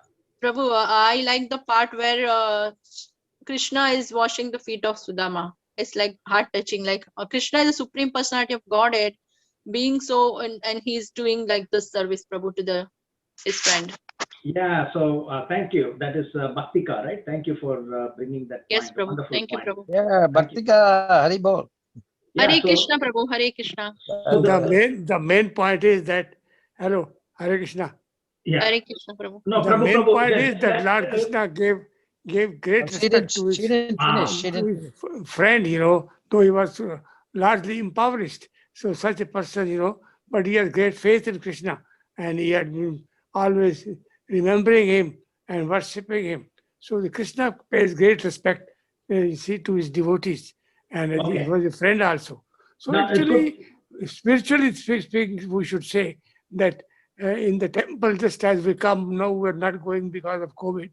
We should, you see, pay a great, we should say, worship to Lord Krishna, and respect we should be give to all the devotees also, because when the devotees worship Krishna, they're all, Yes, you see, dear to Krishna. So we should worship Krishna and respect the devotees also, and behave with each other in such a good way that Krishna is pleased with all of us. Okay, great point. I thought you were saying another point, but I think you were adding to the point by to what Bhaktika mother was saying. So humility is shown by a great person, right? So people in power usually don't have the humility, right? I think Bhaktika, that is your point, right? So how can we, internalize this? The greatest person is actually respecting the lowest person in the greatest manner. Is that what you're trying to say? The greatest person is respecting the lowest person in the greatest manner. Yes, that's one of the points also. It's an important point. No, And he's a Bhakta Vatsala, Prabhu. He's a Bhakta Vatsala, like how he's showing his love for his devotee Yeah. So it's a by very, serving him. Yeah, we just have to wait for 1 second, Prabhu. Om Varma Prabhu. So I think that's a good point. But the main point is that all the devotees should behave in a good way with one another and try to help each other. That will also please Krishna. Yeah, it's a different point. We'll get to that. We just wanted to see what Mother is saying as far as, the greatest person is worshipping, in a way, the lowest person, right? So it's a Bhakta Vatsala. So it's a very important point. So from our standpoint, what we can do is there will always be somebody who is so, in a way, lower than us in many different ways. We can think that, with our pride, and it's our duty from learning from this pastime to be humble and be in that frame of, because what is that we can learn? We'll get into next is coming to what Om Varma Prabhu is saying. Yeah, we need to respect all the devotees. We can help whenever the devotees need help. Case in point would be Om Varma Prabhu himself, right? It's our duty to call him periodically. He's 87 years or 88 years, attending all our classes. If the temple is open, he's always there. Anybody living close to him can give him ride. We can call him, how are you, Prabhu? Did you get your second shot vaccination, right? So it's our duty to make sure that devotees are also taken care of in whatever way that we can. That's your point, right, Prabhu? Om Varma Prabhu? That's good, that's nice, good. Yeah, thank you so much, Prabhu. It's all our duty. Anyone else? Fantastic point. I think Bhaktika did finish conversations, I think. No, I finished, Prabhu. Thank you, Prabhu. Hare Krishna. Bhaktika Mataji's point, also Lord Krishna, even though he's the supreme personality of Godhead, he listens to Rukmini Devi, his wife, because even in the Shastras, it says the husband giving any charity or anything, giving away without telling his wife doesn't count, Okay, where did Krishna ask Rukmini before he gave this? When he was going to take the second morsel of this thing, when Rukmini stopped, he stopped. When, when she said not to take the second this thing because she doesn't want to be surrendered to the Brahmana. Okay. So, but he got the first one without get permission. Yes. Yeah. Without getting the permission. Yeah, he didn't wait for the permission. Is he the didn't wait. Yeah, but it's a good point. Good point. Thank you for that. Anyone else? Yeah, my point is, Anand, at the beginning and even he was coming back, Sudama is coming back from his conscious is the pure and the same. Yes, he didn't go up and down, and it is like he remained the same. He remained the same. Beautiful point. Yeah, he exactly was the same when he was absolutely having nothing. He was exactly the same when he had everything. Yes. Good point. Fantastic point. Anyone else? That means his devotion never be shaken. Sorry. Yeah, it's like equipoise. Looking, sorry, Prabhu. Krishna is looking only for the love, not for anything opulent. He didn't look for anything else. So Sudama's love, like Sudama just took poha, so he didn't look into that. He just saw the love that Sudama had for him. So want to please Krishna. It's just the love we have for Krishna is what Krishna is looking for. A beautiful point. This is an important takeaway for us, right? So we may forget the nuances of this pastime in due course of time, but what should sink into our, individual self is, Krishna accepts our love, right? It's Bhava Grahi Janardana because he accepted this poha. Poha was uncooked, right? So it's not good for our stomach, literally speaking. When we can't even eat poha. Poha has got no taste, right? When it is not cooked, Krishna is not looking for that, salt and chili powder that is not there, or the spices that is not there. He ate it, right? Similarly, we remember the pastime of Sanatan Goswami, right? Sanatan Goswami with for those of you who've been to Vrindavan, remember the salt, yeah. Sorry, Hare Krishna, I couldn't hear. So anyway, so we have this beautiful deity of Lord Krishna, and he was walking from one tree to another. I mean, one night under one tree, another night in another tree, and then he had Krishna parked in one of the branches, right? And then he begs for some of the flour, and then he puts it in a fire, and then he just puts some Yamuna water, and then he makes it into like a chapati, very hard, and then he was offering to Krishna. Remember this pastime? And then Krishna said, I know you're doing all this, but can you not put some, little bit of salt? Krishna humbly requested, right? Can you just put a little bit salt? And then he said, no, I can't, don't get used to all this opulence. Today you will ask for salt, tomorrow you will ask for sabji. If you want, you take it. Oh, Krishna said, no, I'll take it, right? So that's a nice pastime. It says Krishna is, from our standpoint, we need to do everything so that it's cooked the best, because we have to offer what is best. But Krishna is looking not for the thing, but is, our internal mood before we offer. Okay, great, fantastic. Yeah, that's how Ananda Markandeya Rishi, his daughter got married to Lord. Yes, Upiliyappan. Okay, not from Srimad Bhagavatam, but from other scriptures. Okay. It is Divya Desh. Yes, it's one of the Divya Deshas. Okay, fantastic. So I have some points. Let's quickly go through it. I think I talked about it. Happy wife is happy life, right? Sudama, agreeing to fulfill his wife's request, received ultimate spiritual and material benefit. Is it fair to state? Yeah. Ultimate spiritual, because he went back home. Material benefit, even though they didn't want, Krishna gave it to them, right? So happy wife is happy life. And Lord Shiva, I think Mother Padmakshi brought this up nicely. Yeah, Lord Shiva asking permission from Parvati if he can save the world to please the Lord by drinking halala poison. And Parvati agreed, and Lord Shiva eternally became a Nilakanta. And Sandipani Muni asking his wife that remuneration, what remuneration? Yeah, bring that dead son back who died many years ago, right? And it happened as well. An infinitesimal gift is magnified by Lord Krishna as an infinite gift when it is offered with love and devotion. Okay, everybody agrees. It's nice little play of words here. Infinitesimal means like this, pinprick gift, but it's magnified by Lord Krishna as an infinite gift when it is offered with love and devotion. Okay, and then we have to offer Krishna the best of what we have. Sudama offered the best of what he had was 4 palmful of rice. Whereas some millionaires may be there, they cannot say, I'm strictly following Bhagavad-Gita 9.26, leaf, flower, fruit or water. And we were there in the Srimad Bhagavatam class, and we were told that the same verse is repeated in Srimad Bhagavatam, such an important verse. I'm going to strictly follow it. No, that's not how it works, right? So if you're a millionaire, you can offer much more than what Sudama can offer, and much more than leaf. That's the bare minimum, right? The love and devotion is more important, but physically also, it is usually said Krishna does not see what you're offering, but what you're holding back. Okay, remember. So Krishna is not just looking at what you're offering, but what you're holding back. Sudama Vipra did not hold back anything because he did not have anything else to hold back. It's not like they begged 5 palmful of rice and his wife gave only 4 and kept 1. No, whatever they had, whatever they could give, they gave, right? So we have to offer what is the best that we can give to Lord, right? If you're a rich person, offer accordingly, right? And then we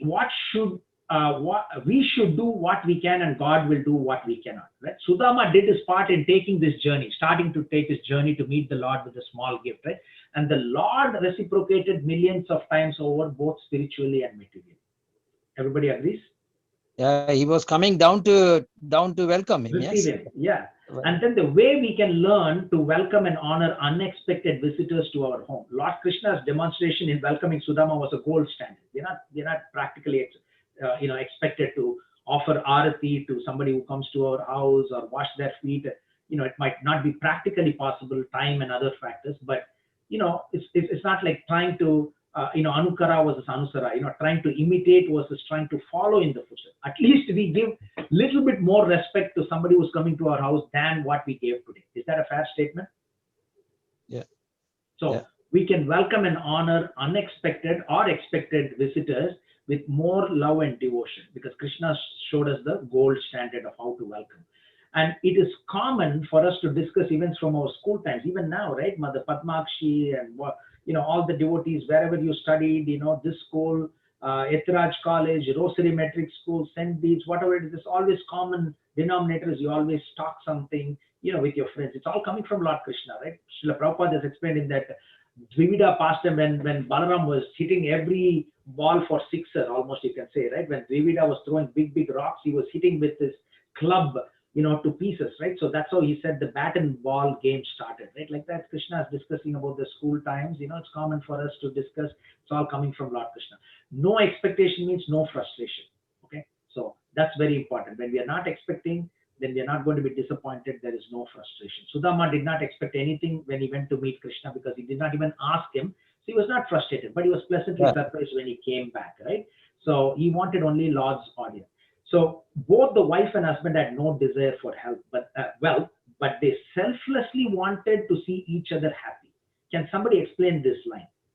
Both the wife and the husband had no desire for wealth, but they selflessly wanted to see each other happy. This is a subtle point from the past time. Let me explain. So the wife was not looking for big opulence for her to look like a queen and tell others when she got rich, hey, see where I am now. No, that's not what it is. Her intent was, let my husband eat normally. Such a devoted personality, I can't even fulfill his basic needs. So let Krishna give something so that I don't have to do this, or he doesn't have to go through. So her intention was to make the husband, the devotee, have a better sort of normal devotional life, right? They need the basic necessities of life. And the husband did that to please his wife. She's asking me to go, I cannot disappoint her, so I want to go. So that's what this line means, right? That's our Acharya is explaining. And then Lord Krishna knows our inner desires. I think this is what Mother Padmakshi, I think, mentioned, right? So he, was that Rani Mataji. Sukirani, yeah, sorry. Yeah, he knows our inner desires, right? So he knew Sudama's wife wanted wealth to make sure Sudama is happy, hence offered immense wealth to them, even when Sudama did not ask for anything, okay? And one's opulence and one's good fortune is but a mercy of the Lord, as concluded by both the wife and the husband, Sudama.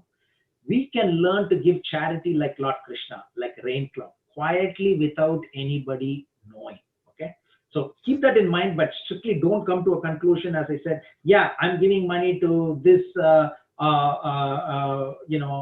this place, but I don't want a receipt. That's not the right thing to do, right? So just think through this process and how you can manage it according to the situation that you have. And then when Sudama offered flat rice, Lord Krishna saw Sudama's heart behind the rice. When Lord Krishna bestowed unlimited wealth, Sudama saw Lord Krishna's heart behind the wealth. Is that not a nice thing? Yes, When Prabhu, Sudama offered very nice. rice, Lord Krishna saw Sudama's heart behind the rice. When Lord Krishna bestowed unlimited wealth, Sudama saw Lord Krishna's heart behind the wealth. Hare Krishna. Hare Your Krishna. point, no expectation is very good. No expectation. We should not expect anything.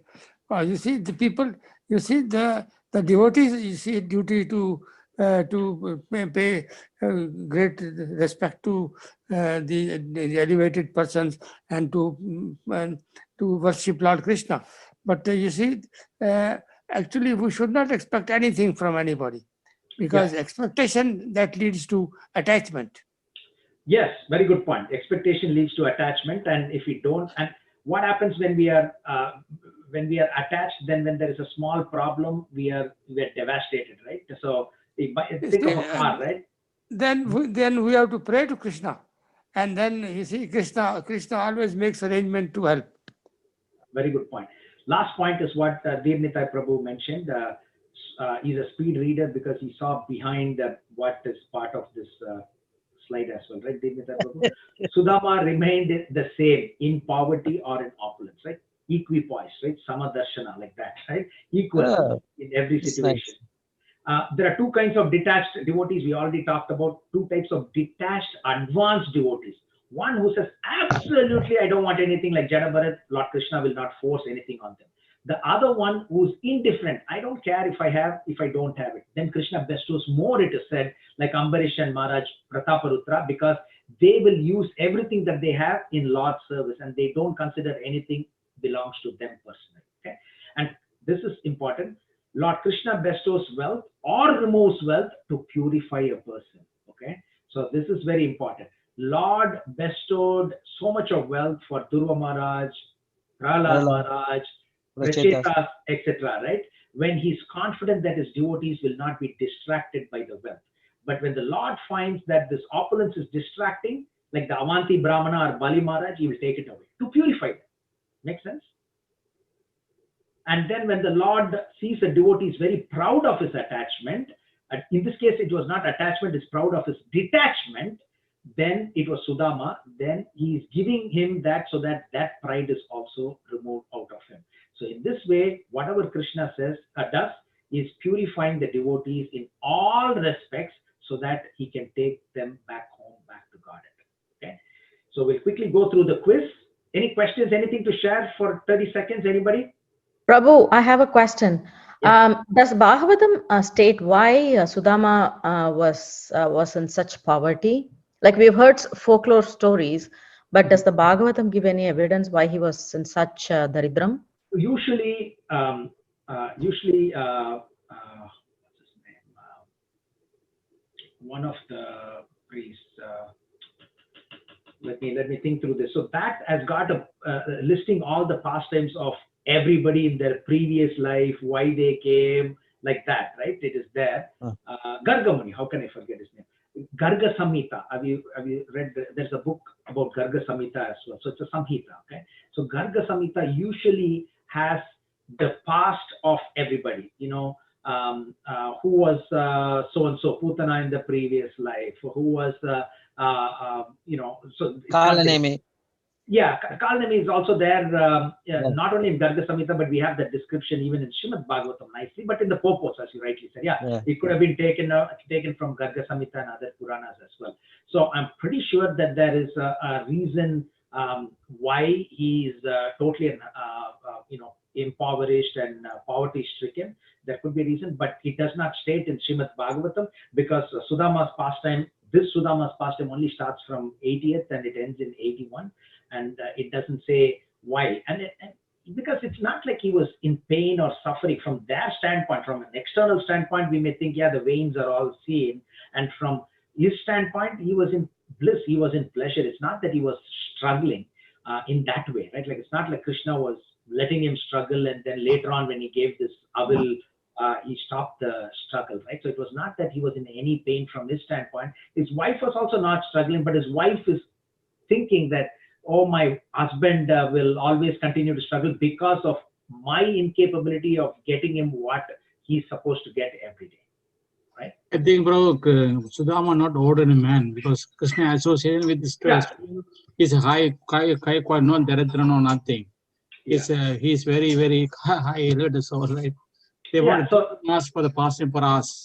Yeah, so basically it's everything is a pastime, right? I think from mother standpoint, okay, now we have Hiranyakashipu, Hiranyaksha, then we have Ravana, Kumbhakarna, and then Dandavakra, Shishupal, but then they were, Jaya and Vijaya. Like that, is there any sort of past, sort of connecting the past to the present, right? So we don't read that in 80th or 81st verse. Hopefully that answers the question.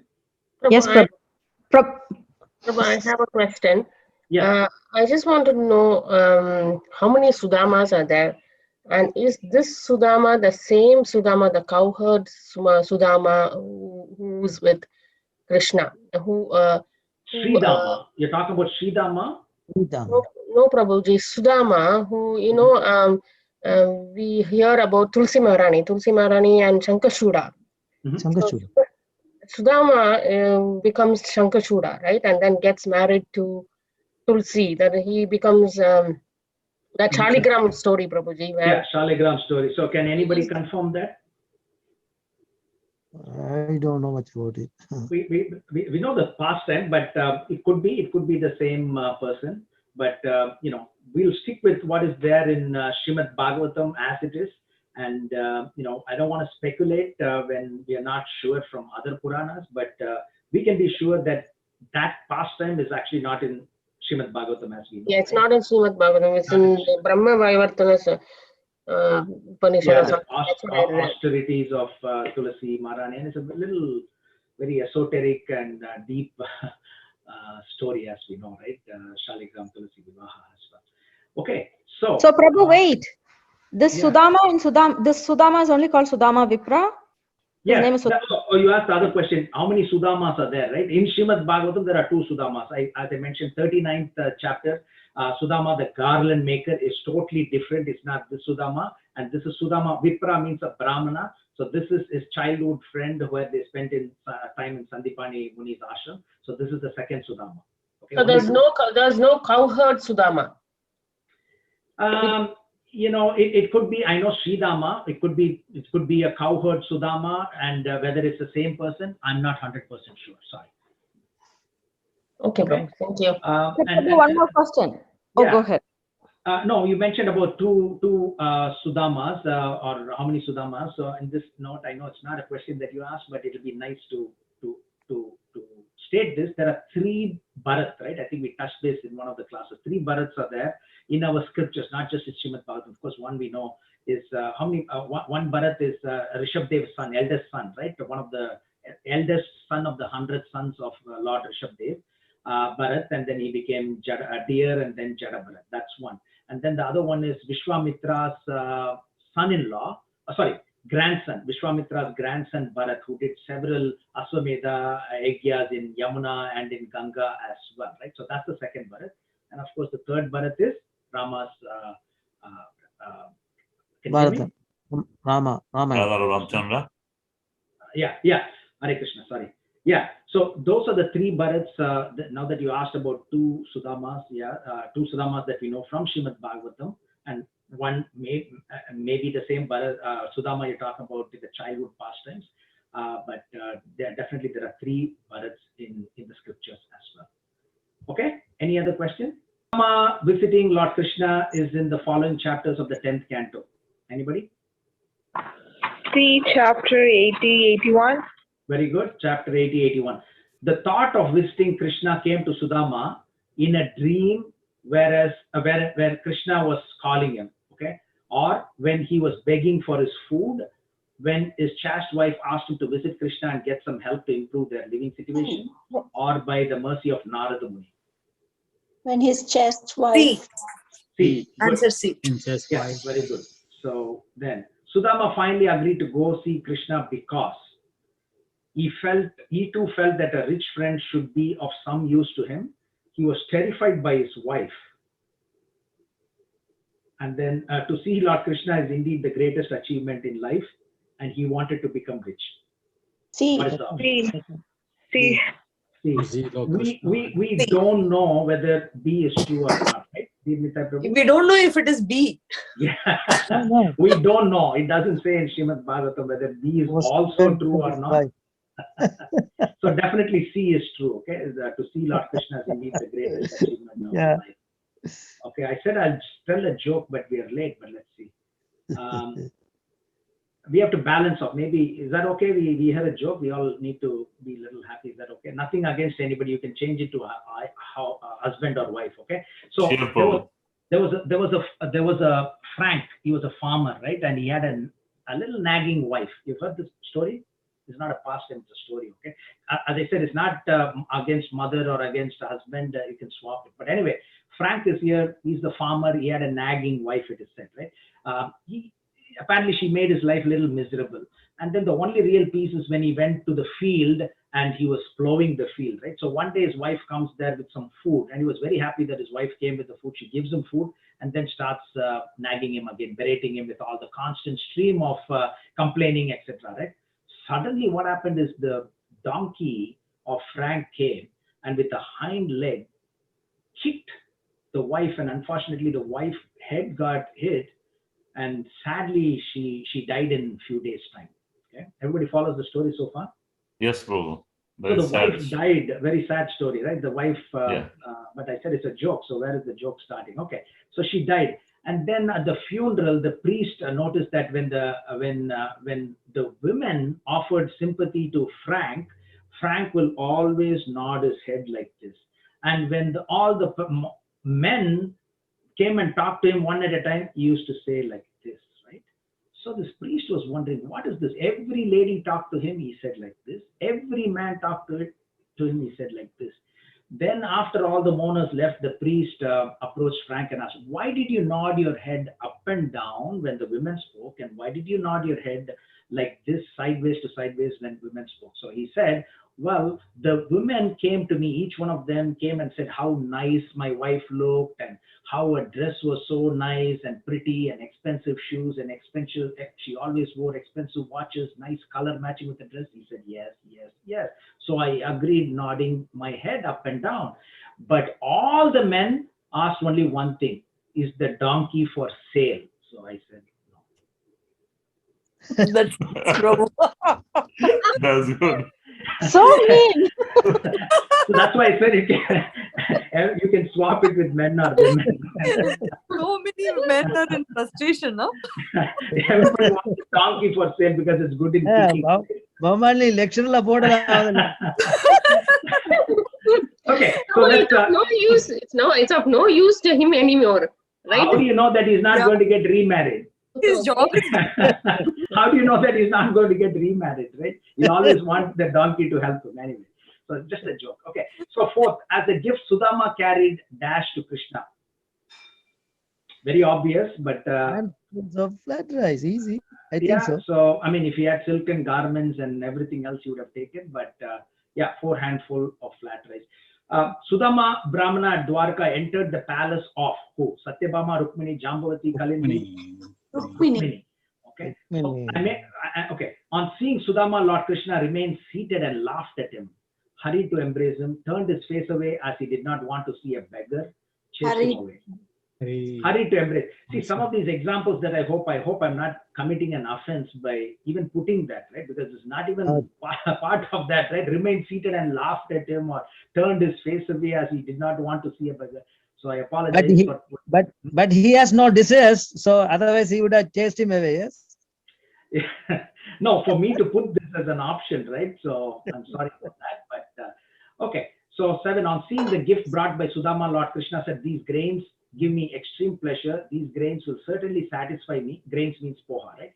These grains will satisfy the entire universe. A, B, C, or D? All of the above. All of the above. Very good. Okay, few more questions, 4 or 5 more questions. Lord Krishna ate 1 palmful of flat rice, and by the time he took a second, he was stopped by Rukmini Devi. Okay, good. And then when Sudama set off home, in his heart he was morose, means sad, greatly delighted, filled with anxiety, and totally empty. Totally empty. It's little, I put totally empty is little different. Greatly delighted, because he was very happy that he saw Lord Krishna. Yeah. Okay? 10. The mercy of Krishna in blessing Sudama was with abundant wealth was known to Sudama. Did Sudama know before returning to Dwaraka that he's getting this beautiful palace and wealth? No. None of the above. Yeah, came totally as a surprise when Sudama approached his village, or was told by Krishna to Sudama, you go home and you'll see a surprise. Like that, anything happened? No. So the answer is, came totally as a surprise when Sudama approached his village. Sudama's palace now was as opulent as the palace of Mahendra, who is Indra. Very good. Sudama's last trace, I think this is the last question. Sudama's last trace of subtle pride was dash, and this was also destroyed by the mercy of Krishna. His being is renounced Brahmana. Yes, very good, fantastic. So His grace, His divine grace, A.C. Bhaktivedanta Swami Srila Prabhupada ki.